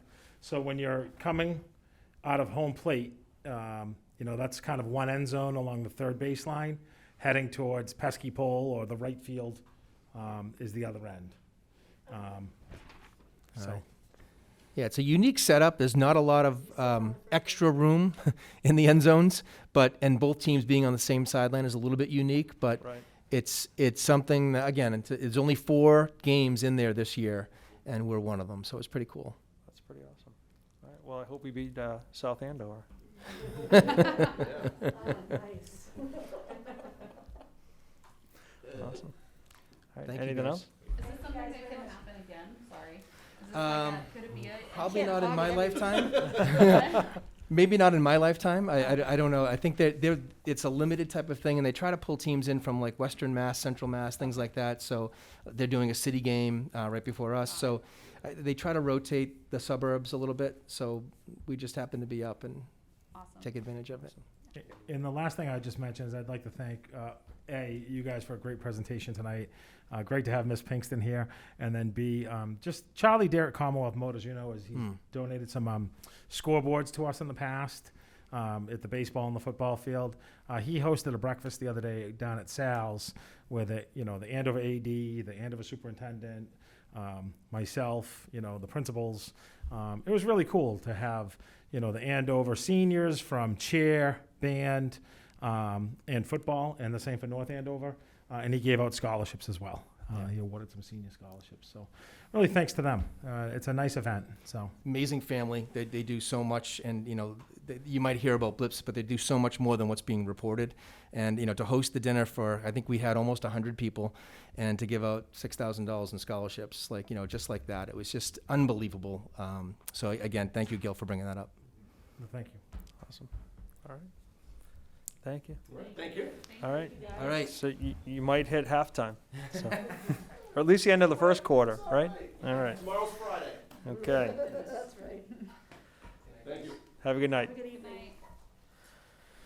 And with that ends the superintendent's report for the evening. All right. So we'll go into the chair's report. A couple of quick things that just bring up. Before the meeting, we had an opportunity to support the North Andover Middle School with the dance-a-thon. So I mentioned it earlier. We all danced. Ms. Picard was virtually out there as well. So somewhere it is circulating online, so that was definitely fun. And I think what's really amazing is how much our community has supported this. Really, it's the first time we've done it. A tremendously successful fundraiser. So hats off to everyone who was part of that. Just to kind of update the community as well, we did approve minutes from November 8th, which was the select board meeting. If you didn't have an opportunity to watch that, we did join them for that meeting. It was a joint meeting. Dr. Milley, Dr. Gilligan, and the MVG group presented the recommendations that we have regarding the school capacity and the studies that's there. So I just want to, again, if you haven't had an opportunity to participate in one of the forums, it's there.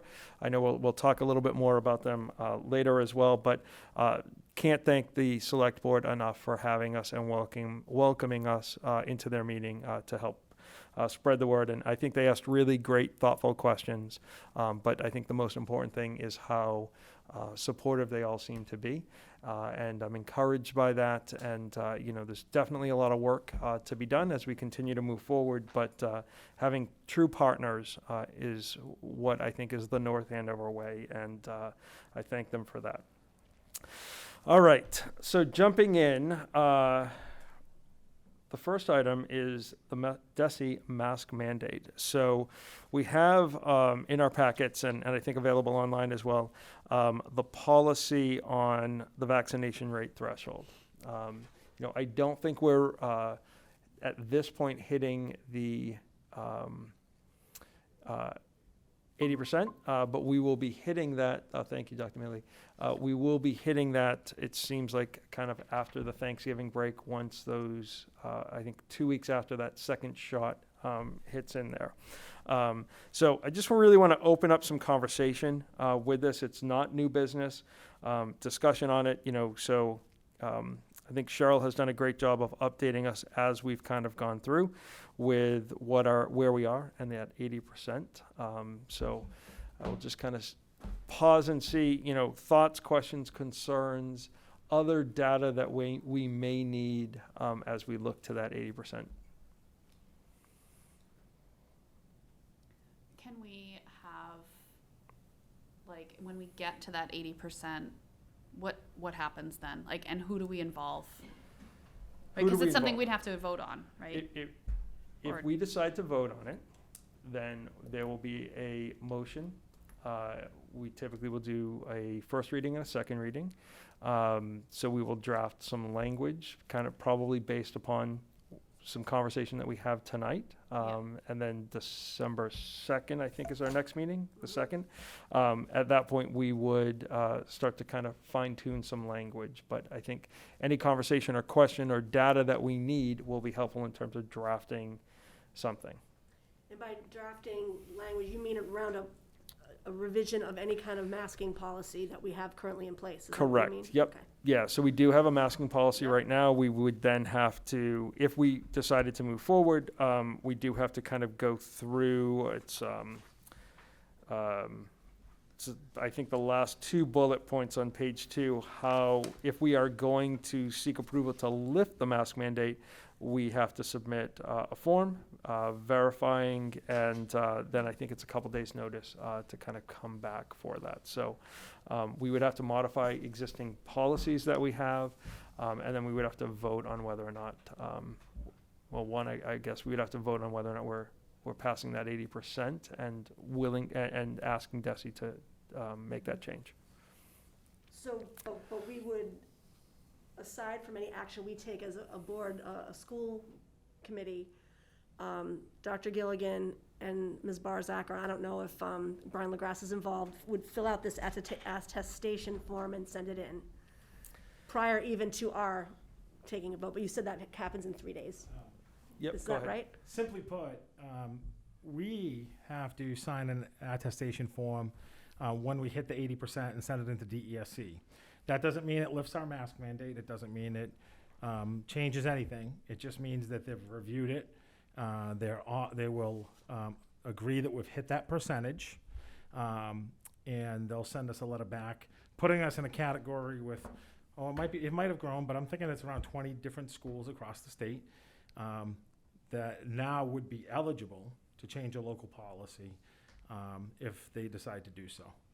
And so, again, I know one district did a trial, and I also know, I've seen one other district I know, they brought it to a local vote, and they decided to keep it with masks even though they were over the 80%. So it's gone both ways in a couple different communities, and I'm sure we'll see more coming. I do know, just as a reminder, the commissioner has this mask mandate in place until the 15th of January 2022. And I have a scheduled call with him next week, so not me personally, but all the superintendents. I don't want to be disingenuous about it. It says there's 535 people on the line. But that's scheduled sometime next week, and I anticipate maybe we'll hear more then. And I will keep you posted as we continue to hear more. Mr. McDevitt. Yes, sorry. I would hope that we would have present at our meeting some folks from the COVID task force, Brian, our school physician, Cheryl, and they can really help guide us on what's the most appropriate health thing for us to be doing. So I'm hoping that those folks will be able to, make a recommendation for us and help us to understand, what's the best direction for our students and their safety. So that's a resource that I'm hoping, and perhaps the COVID task force, if they can't be present, can write something up to send to us. But if it's a local decision, we really need, I really need input from the local experts in health. I agree. All right. Are there any data points that you think you may or may not need that we would ask the Board of Health and Cheryl to help prepare? My first reaction to that is, how's it going in the other district? But I don't know, are we comparable to that district with population size and all of that? I don't know. Is it apples to oranges? I don't know. And if they're the only ones, There's a couple others that are just now voting on making some changes. And what does their language look like? We can get that. Like, it should be. It's like a fluid situation, and everybody's trying it out. So I feel like it makes sense to gather as much if other people are doing. So what are you doing? What did you say? How did that work? And how's it going? What are some problems that they've had? What's going well? Did their numbers surge? That's what I'm saying. Like what? But I don't know if that's is that comparable if our population in schools looks different. I mean, I guess you get percentage, right? Class size would be relevant. Yeah, I think one of the local things, we had parents who contacted us at the beginning of the school year, who said that they were very concerned about high school students being unmasked because there were younger students at home. Mm-hmm. So I think knowing what, and we've already asked for this, but knowing what the vaccination status is of the younger students, that might be helpful for us. It might help quell the concerns of parents who are worried about younger kids at home. That's one thing, but I'm really going to depend on them to tell us what their recommendation is and what they're basing that recommendation on. It's really, I don't know what the health data points are that they need to make a recommendation for us, but I'd like their recommendation, and I'd like to know on what they're going to base it, when they make that presentation. And I would say, related to that, I would also be interested in knowing, should we lift the mask mandate, starting with the high school or whatever, what are the parameters or data points that would cause us to have to quarantine a class, quarantine a school, put masks back on, back on is what I was thinking. Do they have recommendation points that we're just gonna have to deal with it, or we take, like in the high school, you can't just take a class out because the way everything switches around. Yep. But, you know, at what point would they say like, whoa, whoa, whoa, wait a second, this is not reacting right for us? Or you know what? We were expecting to see the numbers go up 6%. Yep. We should hold the course. Like, we need, I think we need that stuff. I think the thing that I think of with that question is hypothetically, if numbers went up and we had to close down school for whatever, there is no remote option. So that would be a clarification, Dr. Gilligan, that I would ask for, you know, from Your personalized meeting. from your one-on-one. I can say that there are some exceptions where schools have gone remote, and they've worked with the department to get approved, you know, with some very high numbers. But as you'll see, just recently I saw in the local media this week, I think it's the Curley School in Yep. Boston. In Quincy, yeah, I think. Quincy. Yep. I thought it was Boston, but. Oh, Oh, is okay. it JP? I thought it was, Quincy also had another one, I think. I thought it was probably named after James Michael Curley, Anyway. but they didn't get, they actually went remote, and DESE said you're gonna have to make these days up at the end of the school year. But they're holding the course and staying with the remote, which to me, I mean, again, this is all involves talking to teachers and you all thinking about that, but if that were to be necessary, I understand like that school, they're gonna do the classes anyway, even if they're not accepting it. And that is to me, the right course, because the kids are engaged and you're gonna drop all that and just silly. I would imagine that you do it and then you get them to agree later to give you the credit for doing to teaching. I don't know. I would say, I know that the one high school that's piloting it, they're gonna go back to masks, my understanding, Next week. for the week. And then they're gonna take a look at a few things, and it's a different community. I don't think, you know, our next meeting comes up quickly after the break, the recess. I think we'll have probably a lot more information, with what's happening. I think what's most important is what is happening here, in terms of numbers and trends and cases. And I also, to your point, we've been pretty proactive. Lorena and I met with a superintendent and an assistant superintendent in the district, saying, what is your high school principal, what are they gonna do? You know, because there's three things. One, I think someone in public comment, I forget who said it, you know, we don't wanna have anyone stigmatized one way or the other, right? If you know, the mask mandate ends, or we hit a percentage and there's a local decision to make a change, right? We wanna support people that wanna, you know, that they may be vaccinated but still choose to wear a mask. You know, they may be vaccinated and choose not to wear a mask. You know, we don't want any, you know, anyone picking on anyone else because of a personal choice they're making. No one knows what shoes people walk in and what their home situation's like. That's number one.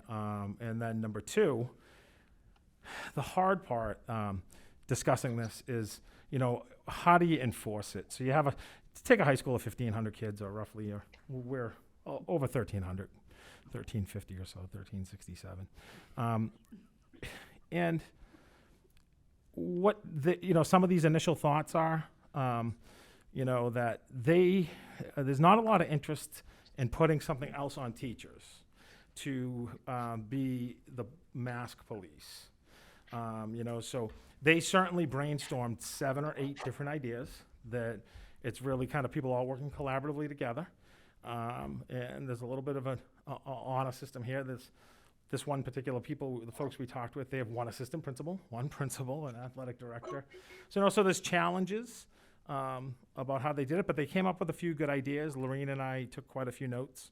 And as more districts go, we'll continue to stay in touch, and we'll stay in touch with the Mass Association of School Superintendents, because there has to be really clear guidelines if you make if a change like this happens, of what the expectation is. So it's something that we're looking into. Because it does say that, you know, if we were to vote to lift the mask mandate, it's for only vaccinated students, but they don't say anything about, you know, they're not going to give us, we're not going to be required to report out, this is how we're going about proving that, or going about monitoring that on a daily basis. Like, they're not asking, you don't have to submit that in your form, do you? It says you need a signed self-attestation. for each person, but like, once they've turned that in, But that's for the school, not each person. Well, It says one, individual proof. yeah, so one of the things is we'd be doing an attestation that we're at Right. 80%. But, you know, one of the strategies and the things here would be people would have to attest if they had choice that they were vaccinated, you know, sign. But it really comes down to, you know, Ms. Petrowski, she works in a high school. She knows how big these classes are. And, you know, you take attendance every day. You see 5 classes on Wednesday for sure, maybe not, well, all the days. And, you know, so it's not like, you know, they could certainly have information in Power School. But you know, it's stressful enough now. We don't want to get in power struggles over. No. We're trying to start class and develop SEL and relationships and academics. And, you know, I know as a former high school teacher, you know, that could derail the start of class with just, you know, one interaction. And we also know that administration has to be very supportive, but there's a certain number of them. So there will be some challenges around it. I think we've brainstormed some good ideas, and I think we'll see more good ideas come out in the next few weeks. And I'm really interested to see what the commissioner says next week. Will you share some of those ideas, like when we get like closer to, because Yep. Absolutely. yeah, I think it's important to have those like options on the table. Yep. All right, so, I mean, I think we can talk about this forever, but, you know, there isn't a policy that's here, and to be mindful of everyone's time. What I did here was, you know, some recommendations or some representatives from the COVID task force, some language from some other communities that may have adopted this, and then a little bit of perspective in terms of who they are in the community that they represent, whether or not that is a deciding factor or not. And then I think, Dr. Gilligan, you were going to try to get in your meeting, you know, if there is any change and there's quarantines that have to be put into play, you know, the impact that that has on a school and certainly the community. Did I miss anything? Yeah, not in addition to the language, we had said what's going on, like what's happened, Oh, trends yeah, yeah, and stuff. results, yeah, Yeah, okay, yeah. I did read, I just happened, because I saw a headline in the listserv that we got, the town I grew up in just voted last night they're gonna do the same thing that Hopkinton's doing now, but they're gonna start after Thanksgiving, between Thanksgiving and the holiday break at the end of the calendar year. They're gonna do a 3-week trial, like, and that is Right. a wild window, right, of Yeah. but they're gonna put it back on, and they're gonna do the same thing and see how it goes. But that's gonna be another group to watch. They just decided to do that, starting right after Thanksgiving. Yeah, and if you did notice in the listserv, and for anyone who's watching, I would not recommend this, but Yeah. there was a conversation about separating students. Yes. Yeah, And terrible idea. that was just disastrous. No, not in favor. Not in favor, for the record. Yeah, and I would just say, you know, the other thing too, just about the stigmatizing or, you know, when we do offer these vaccine clinics, to be really clear, like, they're hosted by the town, they're run by the town. We're great to have these partners, but you know, these are voluntary, they're optional, and it provides easy access for folks to come to a central location who want to do it. I also know, you know, talking to a lot of parents out and about, a lot of parents got, you know, a good chunk, it looks like, and we don't have the data because Cheryl can't pull it yet from that system. But it looks like we had quite a few kids vaccinated. But I also talked to a lot of folks that say they want to wait and see how it went for those kids, and they want to wait on some more numbers. And I'd just add, last but not least, I was at a meeting last week with about 27 or 28 superintendents. And there are a lot of districts that probably like in the position we are, approaching 80%, gonna hit 80% about mid-December, maybe a little earlier, maybe a little bit later. It depends on who turns their records in. They are high school students. Sometimes it's hard to track that stuff down, but we'll get on them. They were talking about the January 15th date. It doesn't really matter what the commissioner did, but they were talking about after all the travel for the holidays and the winter recess travel as well, that for some, and I'm not saying this isn't any judgment, this is just what I heard from some other districts, they were thinking about the January 15th date is the start date, so. But for us, if we're doing a first and second read, which is our practice, we're not talking about voting until the 16th of December. Correct? At the earliest, there could be a motion to not do that, and move forward, but if we follow our general practice, it would be the second meeting.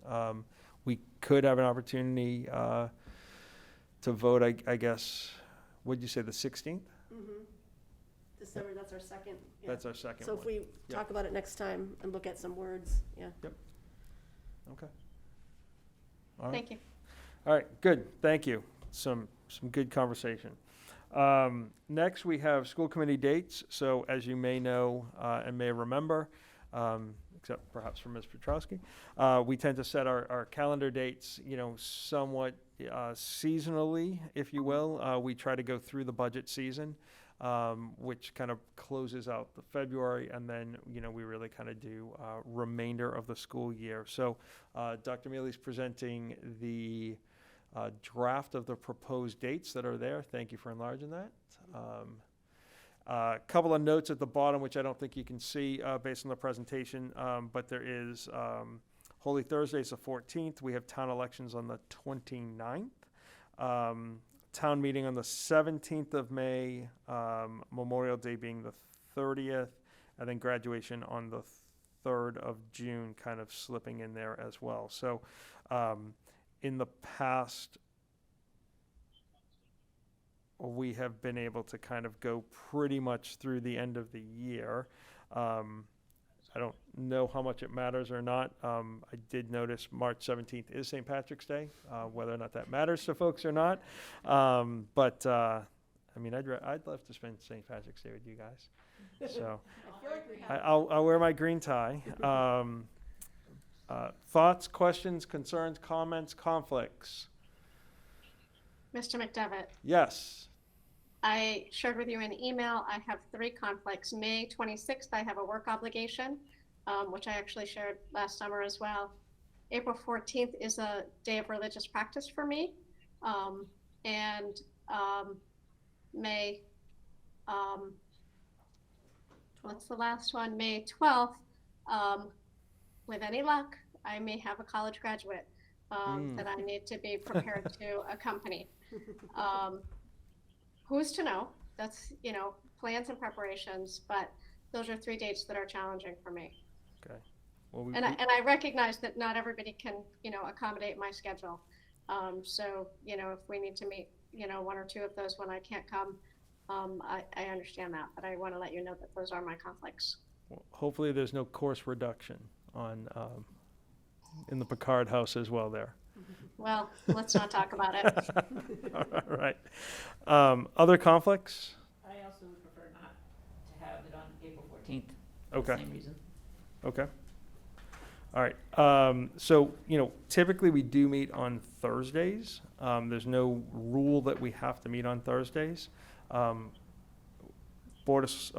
Select board, is typically Monday. So, from a CAM perspective, that would be challenging. Perhaps the 10th. Somebody's a Wednesday, I thought too, no? I thought FinCom is usually Wednesdays. Is Wednesdays, so perhaps we could do the Tuesday, which would be the 12th, right? April 12th? Just kind of putting it out there. Do we have to confirm this tonight? We don't have to confirm it tonight, we're just trying to kind of put this out so we can Yeah. start to publicize some things. 12th works for me. I feel like I always have my schedule coming in from 8 different sources, and it Okay. takes a while for me to put them all in one place. So Okay. I apologize, I don't have that ready, but All right, any other true known conflicts?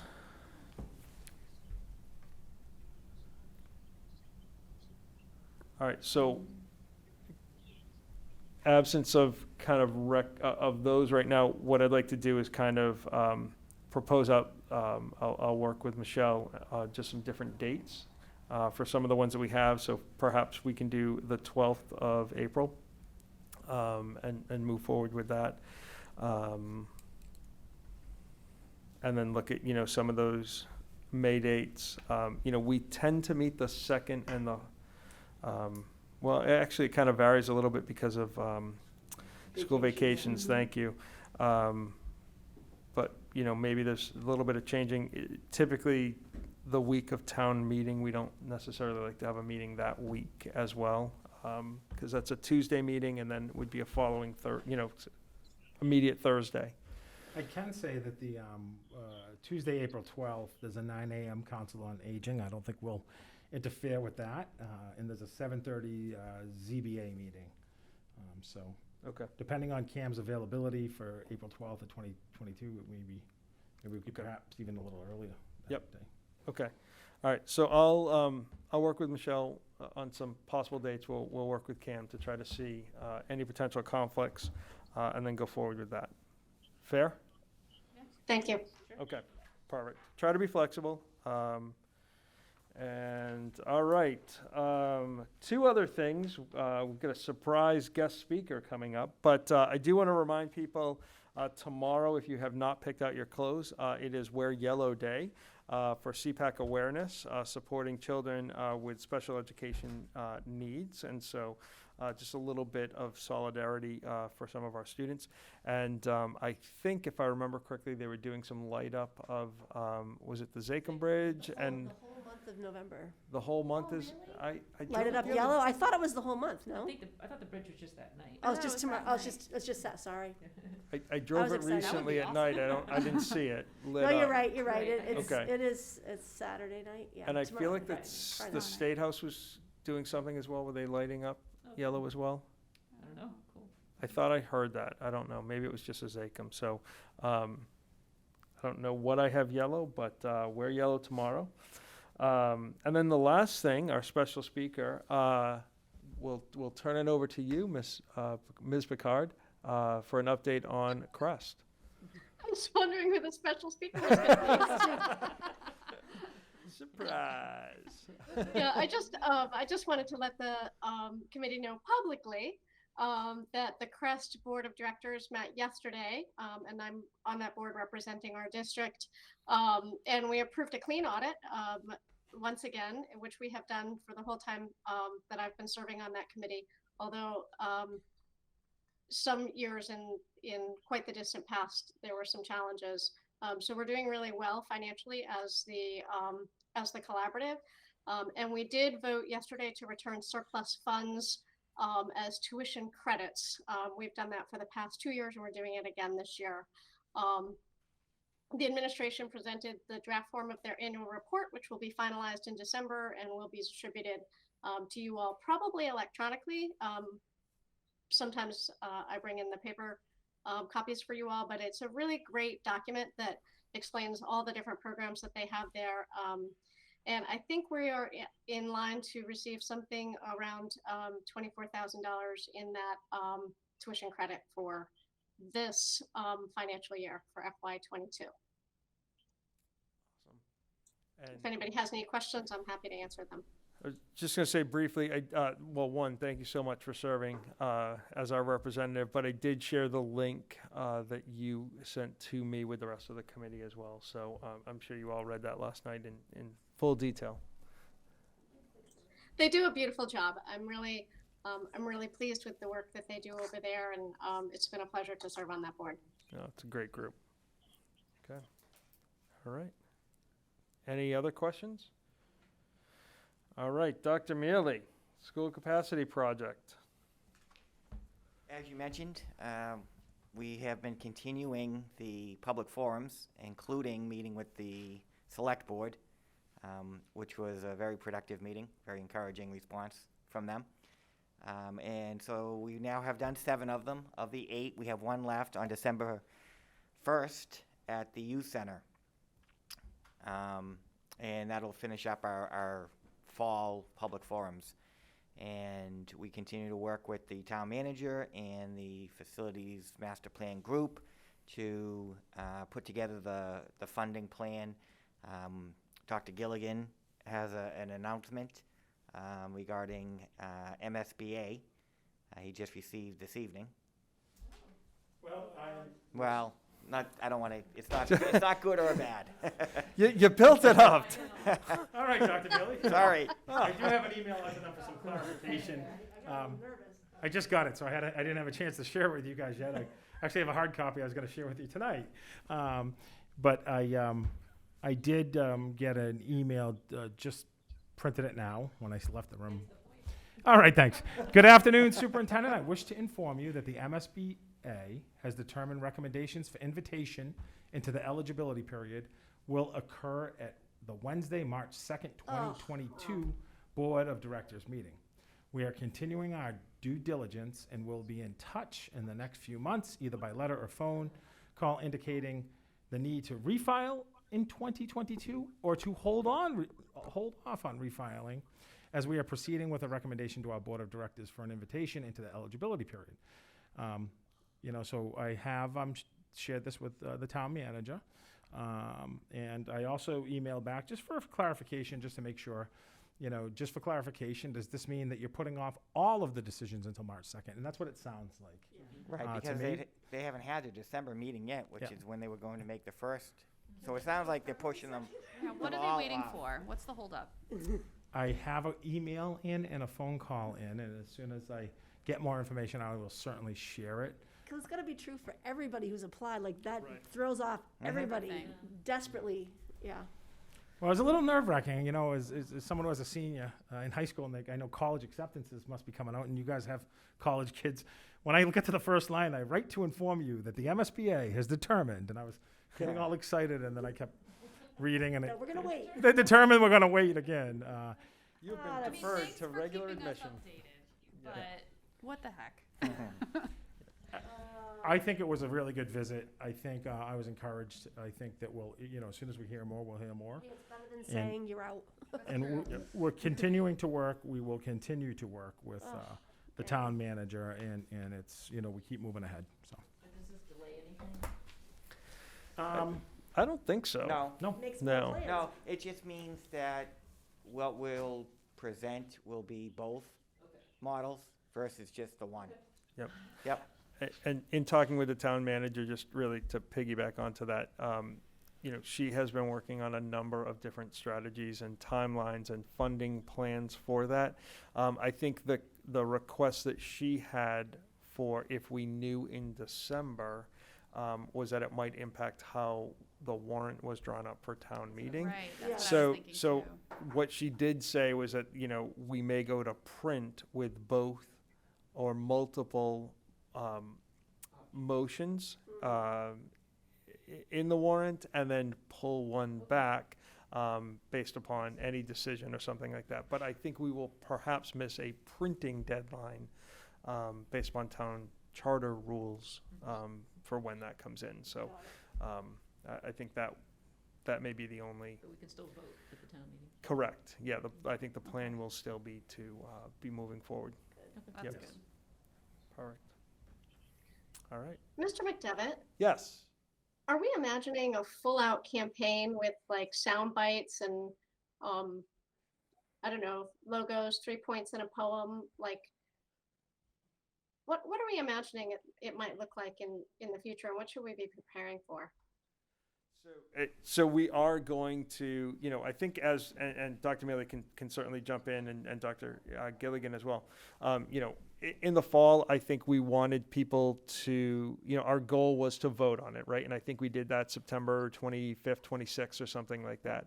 Then we wanted to start to begin to socialize this, right? And continue the process of, did you forget this? Is there a suggestion? Is there communication, right? And while our forums have not been incredibly well attended, we've had really good feedback from people, and even from people who have watched them and then, dropped us an email to kind of say, hey, this is where we are. What about this? What about that? So, I think from that perspective, the fall has been successful. If we knew what the plan was in December, then there is a bigger hardcore push, I think, as we kind of build up to town meeting. I think there still will be. I think what the design of that push is going to be is still going to be, unfortunately, unknown. We're going to be kind of going forward with, hey, we need to do this, but, is it going to be these two buildings that we're starting with, or is it this one building, or what the timeline of that is? We'll continue to work with the town manager and FinCom and the Master Facilities Plan too, to help develop that. I think that people in town are curious about timelines and costs, and all of those will be considerations. And as we move forward into the spring, whether we're going option A, B, C, D, or E, they want to know what our plans are going to be and what our recommendations are for meaningful impact. Yeah, and then we need to get about 3,000 people to show up with great enthusiasm. So I know we're all cognizant of that need and how we're going to get there. I just want to make sure that we're not behind the 8 ball at the other end of this. Yep. Nope. Agreed. And I think we've done a great job this fall, but I think that we also know people aren't going to sit down for an hour and listen to a whole presentation. They just need 3 feel-good moments to say, yes, this is why I want to show up and support. As you're saying that, Helen, I was thinking of at the select board meeting, I think it was Chris Nobley that kind of said, I feel like we have like so much work that's been put into this, but we almost need like a mission statement or, a 3-point, the elevator speech, like hard and ready to go for the people that don't have the time but will take the vote, right? Like we need that ready to promote this. Yep. Yeah, and make no mistake about it. I mean, I think that, we, the town, the school committee, your vote, put it in the hands of Facilities Master Plan 2. I work so closely with the town manager. Jim's on the Facilities Master Plan 2 committee.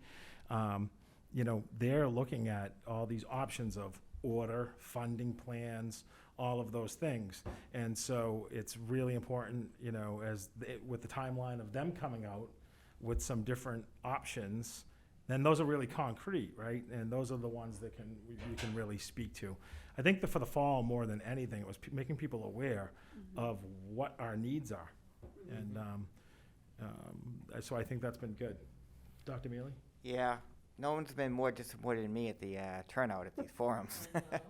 But it's worth it. As Mr. McDevitt said, the intent is to continue to get feedback, continue to give people the opportunity. But to answer Ms. Picard's question, simply yes, of course, we're going to do whatever we can to get the word out. And really what we're finding out is they're not ready yet. People aren't ready yet. And when they are ready, we need to be ready to provide them with everything they need, and we will be. Yes. Yeah, thank you. Okay. Awesome. All right. So we're going to, I'm sorry? So we still have lots of things on our I agenda. know. All right, so this, I don't know. I feel like if I say it'll be fast, it'll be 12:30. You're right. So let's jump into old business, fiscal year budget directives, further discussion and a vote here. So I would, thank you, Dr. Mealy. I would entertain a motion for. I move that we accept the budget directives as presented in the packet. So motion made by Ms. Picard. Is there a second? Second. I'm sorry, was that? Second. Second, okay, Ms. Sorry. Petrowski, sorry, I couldn't hear. All right, so discussion on the motion, or the budget directive, sorry. I had thought that last meeting we talked about for secondary level class sizes, I think maybe it was you, Pam, somebody recommended putting a number in there? I don't remember who's. I don't remember who it was either. We had talked about the 28 number, I think it was for the elementary, in the top line.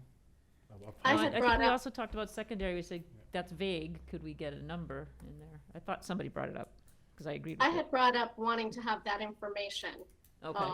More specifics on that information, which was provided to us tonight.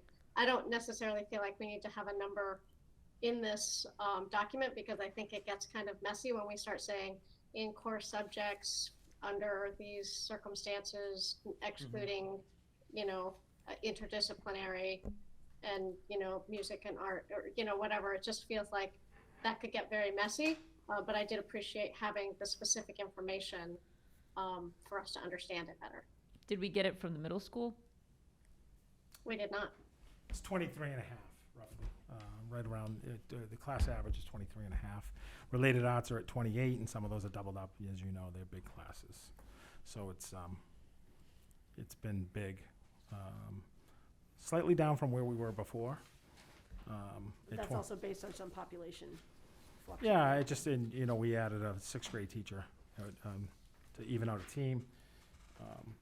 I think, as you know, we're always going to strive to have lower class. We're always striving for lower class size. And, there's a lot of work going on right now, and we'll continue to strive for that. I know I felt and continue to feel our elementary classes, as part of the initiative for school capacity, to lower that from 28 to 25. Would that then mean you would want to see the goal below to be lowered as well? Which is grades K to 2, 18 to 22, grades 3 to 5, 23 to 25? So. Because that's what we dream, Yep. that's what we strive for, but then once we hit 28, we try not to put a 29th kid in the class. Right. And that's not based on the budget directives. That's been a practice of ours. So, Yep. The directives, as you guys know, we've watched over the years where we've said, we're 40% of our classes are over the directives. Right. We've lowered it to 20%. Right. And so on, so forth and so on. I just, I think it's really important to make it clear, certainly that's a great goal, and we continue to work hard to make that progress, and we've made some great progress with the ABEC opening a couple of years back. But it could still be some classes over that number. Is there any reason to not change the 28 to 25? From anybody's perspective. I would wonder if that would tie the hands of our administration and give a false expectation to our families of what's going to happen. It has been our practice to have students go to another school. We've made real efforts to not go over that 28. And I would not want our administration, when we get to 25, to be saying, oh, geez, we need to move kids, or we have to choose between hiring an extra teacher for classroom versus whatever the other need is that we might be weighing against, right? We never get everything that we want and need. So we don't want our administration's hands to be tied to a number that's unrealistically low, and then having to make really, really difficult decisions between, perhaps like an EL teacher and an additional classroom teacher.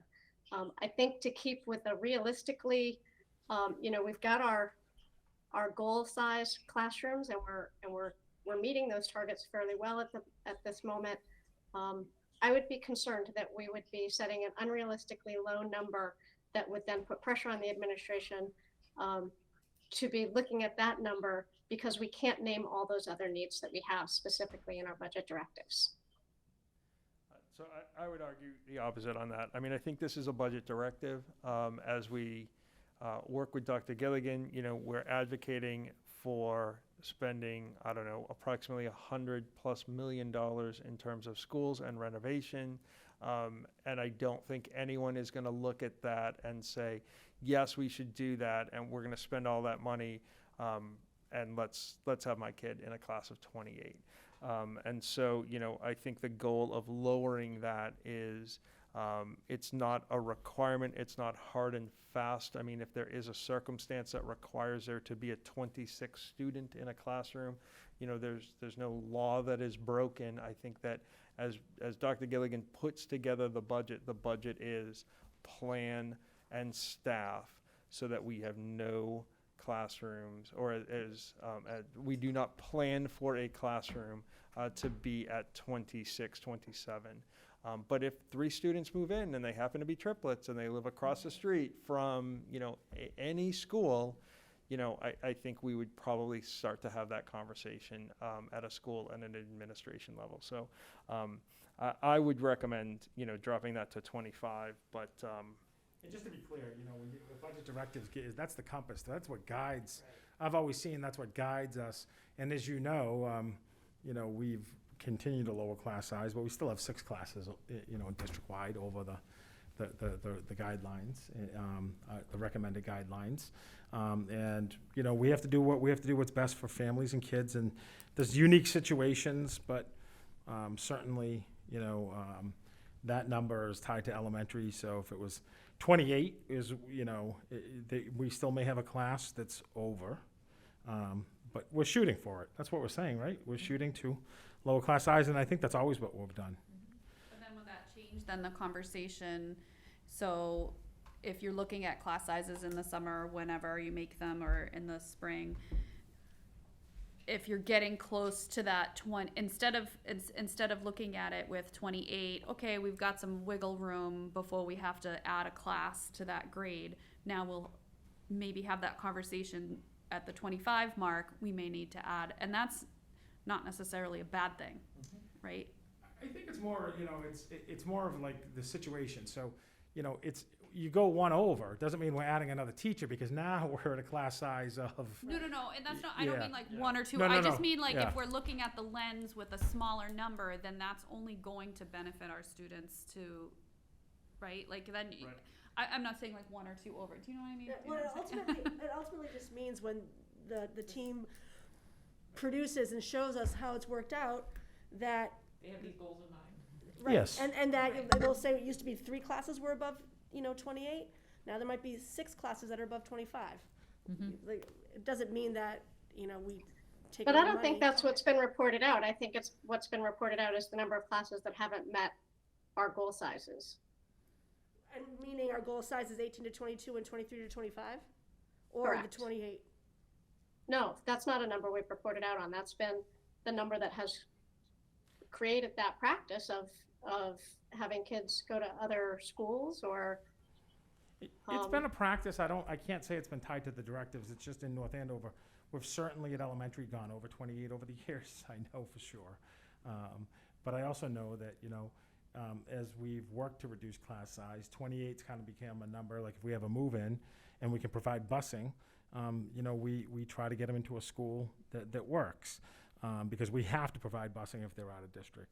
That said, I think there's been a case or two, and not in this year or last, but maybe the year before, where we had to go to 29 because there was no busing provided, and it was a transportation issue where there was no bus in the area that we could, and we're required to transport. So there's different challenges. I think it's But either way, that class would have been reported as above our goal size. That's what I was saying also, Yep. Helen. I will say Well, that this is a report. the 25 is consistent with our plan, our school projects plan. So it could be reduced because that's what we're working towards, is the reduction in fiscal class year size across the 23? district. What's that? In fiscal year 23? No, or no, no, future so I was fiscal gonna, year? I meant to say this too, but I forgot. That these tend to be consistent from one year to the next, in our long-term directives in effect. So this one in particular has been here for a long time, and it's been 28, but we are certainly as a district working towards lowering our class sizes across the district. So I'm saying lowering it to 25 is consistent with our long-term plan. I am in favor of lowering it to 25 on the directive. So, I don't know as chair if I can put a friendly amendment out, but, my recommendation is to change the 28 to 25. I would say that needs to be a motion that would need to be made and seconded as an amendment to this. Correct. So, And I'll just to be second. clear, everyone's saying, we're shooting for this. Andrew made a motion. right, I made a motion, it sounded like Ms. Vitsky seconded it. So discussion on the motion. All right, so we would now vote on the motion of changing the 28 to 25. Ms. Picard? No. Ms. Vitsky? Yes. Ms. Petrowski? Yes. Ms. Mabling? Yes.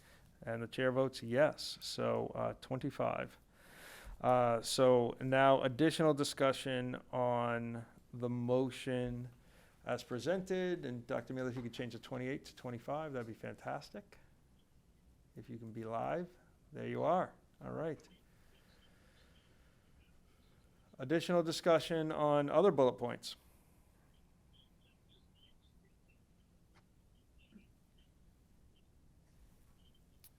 All right, seeing none, I will call for a vote. Ms. Picard, Yes. Ms. Vitsky, Yes. Ms. Petrowski, Yes. Ms. Mably, Yes. and the chair votes yes, 5-0. Dr. Gilligan, you have your budget directives. Thank you, Mr. Chair. Go forth and budget. Get to work. Continue budget. All right. All right, moving forward, we have fiscal year 23 capital improvement budget submission. Dr. Mealy, do you wish to present? I think we've seen this a number of times, but there's new data. Yes, I finally got to connect with the BCM, the company doing the estimates for security, also with the town manager and with Steve Foster, our director of facilities. And it was important to connect with him because one of the things we were trying to do is incorporate the security measure without impacting the plan too much, the financial part of the plan.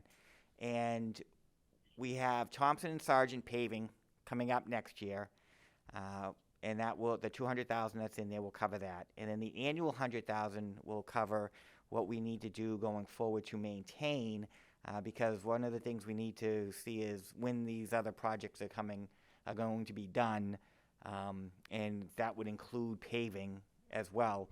So we'll be able to work with the 100,000 to do what we need to do to maintain safe and our paving in good condition, without having to completely redo those parking lots and driveways. So that allowed us to move some money in the outgoing years for paving into the security line. So you can see if you look just at the security line, we didn't impact any of the other items for FY23, but we added 60,000 in the security line, and then 150,000 in the next 2 years after that, and then 100,000 in the last 2 years of this 5-year plan, for a total of 560, which incorporates camera coverage, so video and monitoring, which we can connect with the police and first responders. It's about access, controlling access to the buildings, and the ability to lock down our buildings. And so the reason we've got it the way we do is, again, similar to the paving, and when these projects come online, 60,000 allows us to do Thompson and Sargent. The 150,000 over 2 years allows us to do the high school, and then the other years will allow us to address the other schools as those projects occur, or if we know they're going to be out for some amount of time, to put the money in to kind of bridge the gap till the renovation occurs. So, I know I've been here a long time, but I feel like we just did the high school from security and cameras and updates on that. Is that? We added some cameras internally. Okay. This would incorporate more video and the ability for the police to connect and see it live than what we have right now. Okay. And also externally, and then the access. The access is the big part of the high school, controlling, using either fobs or cards or whatever we choose to do when we get to that point. Okay. And then the lockdown ability. Okay. All right, so that's definitely on the radar for December 2nd as well. Okay. Mm-hmm. Okay, questions for Dr. Mealy? Ms. Picard? I have a comment. I just wanted to thank Dr. Mealy. Last time we were together, I asked for the information about the projects that had been done in the past to be consolidated. I know that they were in all the warrants that we'd been able to look at, but it was hard for me to pick out those projects from the warrants and put them together to understand, or just have them together. So I appreciated that Dr. Mealy did that for us to help me to have a clearer picture. So I just appreciate that. Thank you. Okay. Ms. Vitsky? No questions, thank you. Ms. Petrowski? So Is it across the board for all the schools, the cameras, the access to the building, the lockdown ability? Same For features, For all yes. the schools Yep. that need to be done, so the 60,000, I just wanna clarify, make sure I'm understanding, is for Thompson and Sargent now? Correct. Cause they're not on the radar for any kind of renovation. Yep. And then the high school next year, cause they're all, the high school's not on the radar for any renovation, but. And it's, right, exactly, and it's huge, okay. And then we kinda have to wait and see how it all goes with renovation and how all that Exactly. stuff works. Yep, Okay. this could, next year we might adjust this based on what we then know Yeah. about the projects. Okay. Yep. Yeah. Like add the Ann Bradstreet earlier or something, since they don't have a big reno, they just have a little reno. Right, and just so you understand, it's a 5-year plan. We're really only voting on The green. FY '23 Right. for next year. But we still, the town manager uses this to plan Yeah. for outgoing years. So you don't want to come in with a surprise and say, oh, we want to add 500,000 next year when we hadn't planned on that. So that's why we try to make those adjustments when we can and not impact, have much of an increase from one year to the next. But we're really only voting on the green. And so potentially then Thompson and Sargent would be set to go for FY '23 with all of these things. Correct. And then what's the timeline for that? Like, does Yeah, it that's the happen kind over of project that summer, over the or- summer you should Yeah. be able to do. Okay. Yep. Okay. And that's why we broke out the high school. Well, 2 reasons. One is we didn't want to add 300,000 in one year. Right. But also, it's a big job Yeah. that you probably wouldn't be able to complete in one summer. Right. Ms. Mably? No questions, thank you. All right, I don't have any additional questions, so, seeing no additional, I'll call for a roll call vote. We made a motion yet, did we? I thought we did. Did we? I don't remember. I don't think we did. We didn't? We did not. No. Oh, I thought we did. I'm sorry. I I'd must be like thinking to of the make a last one. motion to approve Hypothetically, is our motion. The fiscal year '23 CIP budget as presented by Dr. Mealy and in the packet. Okay. Second. And, all right, motion made by Mrs. Mably and seconded by Ms. Vitsky. No additional discussion, I don't think, so we'll jump into a roll call vote. Ms. Picard?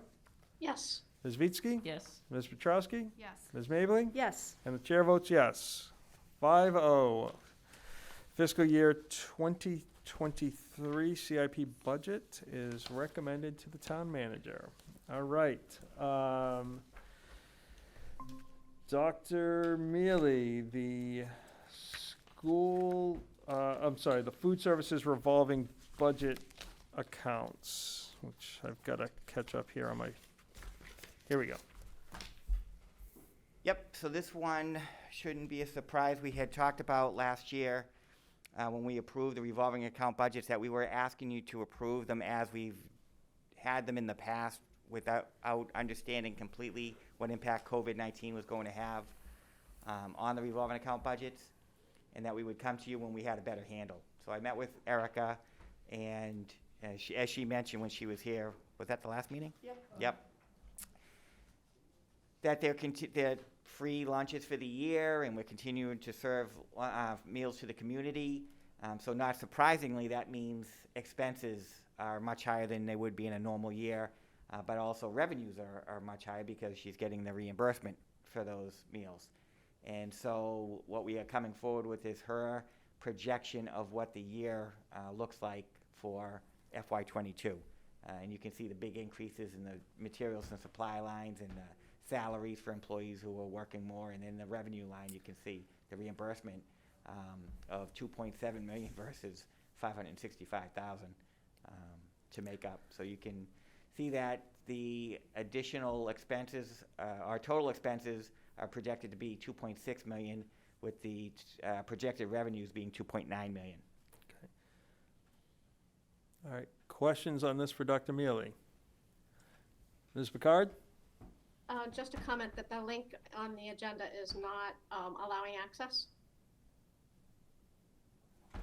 Okay, we'll get that fixed when that's published.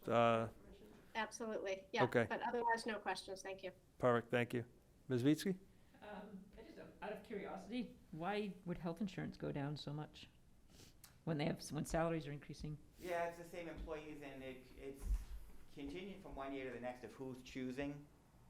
So it could be that newer employees may have already had a plan with their spouse or something. So, yeah, good question though. Thanks. Okay. Ms. Petrossi?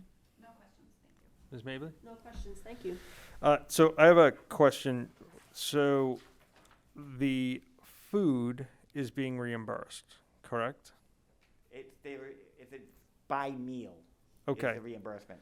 And is a percentage of that meal also consider the cost of the salary of Well, the? it could be because it's more than what it costs us to put that meal together. So Okay. however they determine the formula for reimbursement, it's more than what it costs us. Okay, so is there technically then a cost savings on salaries? I'm not understanding. So let's just say a lunch is $3, Mhm. right? And we are being reimbursed $3 for that lunch. Mhm. Part of what we're charging, that $3, is that to cover some of the salary of food services? Well, so in a normal year, we charge enough to cover all of our expenses, including salaries. Yep. In a year like this, and you've seen in the past where we kind of break even from one year to the Yeah, next. we usually, pretty close. Right, pretty close to it. The reimbursement is more than what we've been getting, what we've been charging, and getting in revenue. So we're actually building up a surplus in food services, but it doesn't. I guess the reimbursement covers more in salaries than our normal fees do. So there's a the net savings that we're seeing there. We're seeing, I don't know if I would call it a savings. I would call it a additional revenue that we normally wouldn't be getting. Cost avoidance? Okay, we can agree on that one. Yeah, Okay. that's probably a good term. It's just the fact that the reimbursement is greater than what we collect in lunch fees. Yep.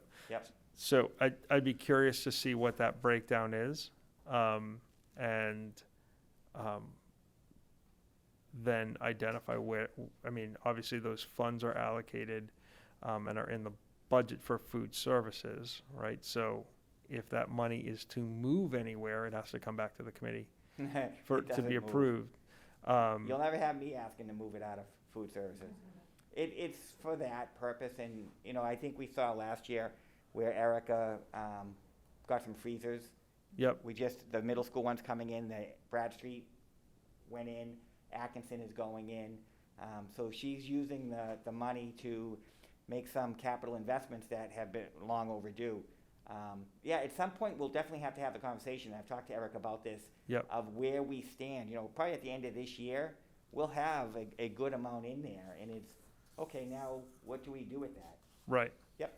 Okay, so that's where I think I was going, because Mhm. I think I figured that the salary was more than covered by the cost of the meals. So. Yeah, there'll be Okay. a surplus that we have. It's a great, problem to have because we haven't had in a long time. Yeah. But we'll have to have that discussion at some point. Well, we're North Andover, so surpluses aren't usually something we're talking about a ton, so, okay, cool.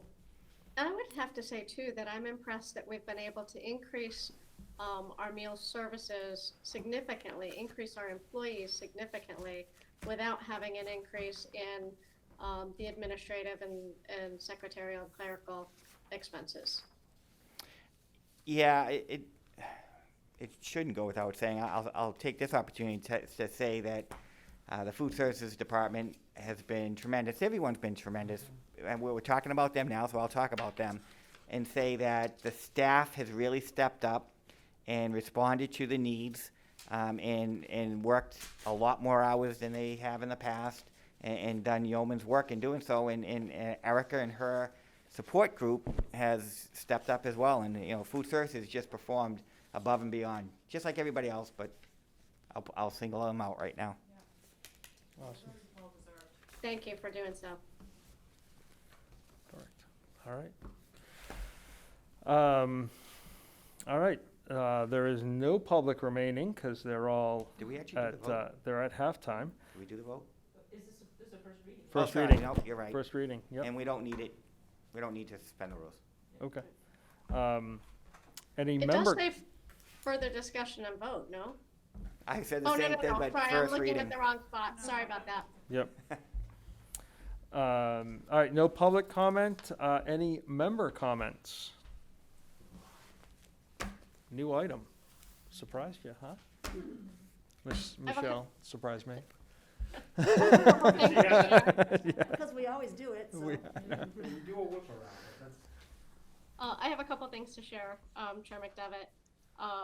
I just wanted to share that the YWCA, that's been doing workshops at the high school and presentations at the high school as part of the Healthy Relationships Coalition, is expanding down to the middle school.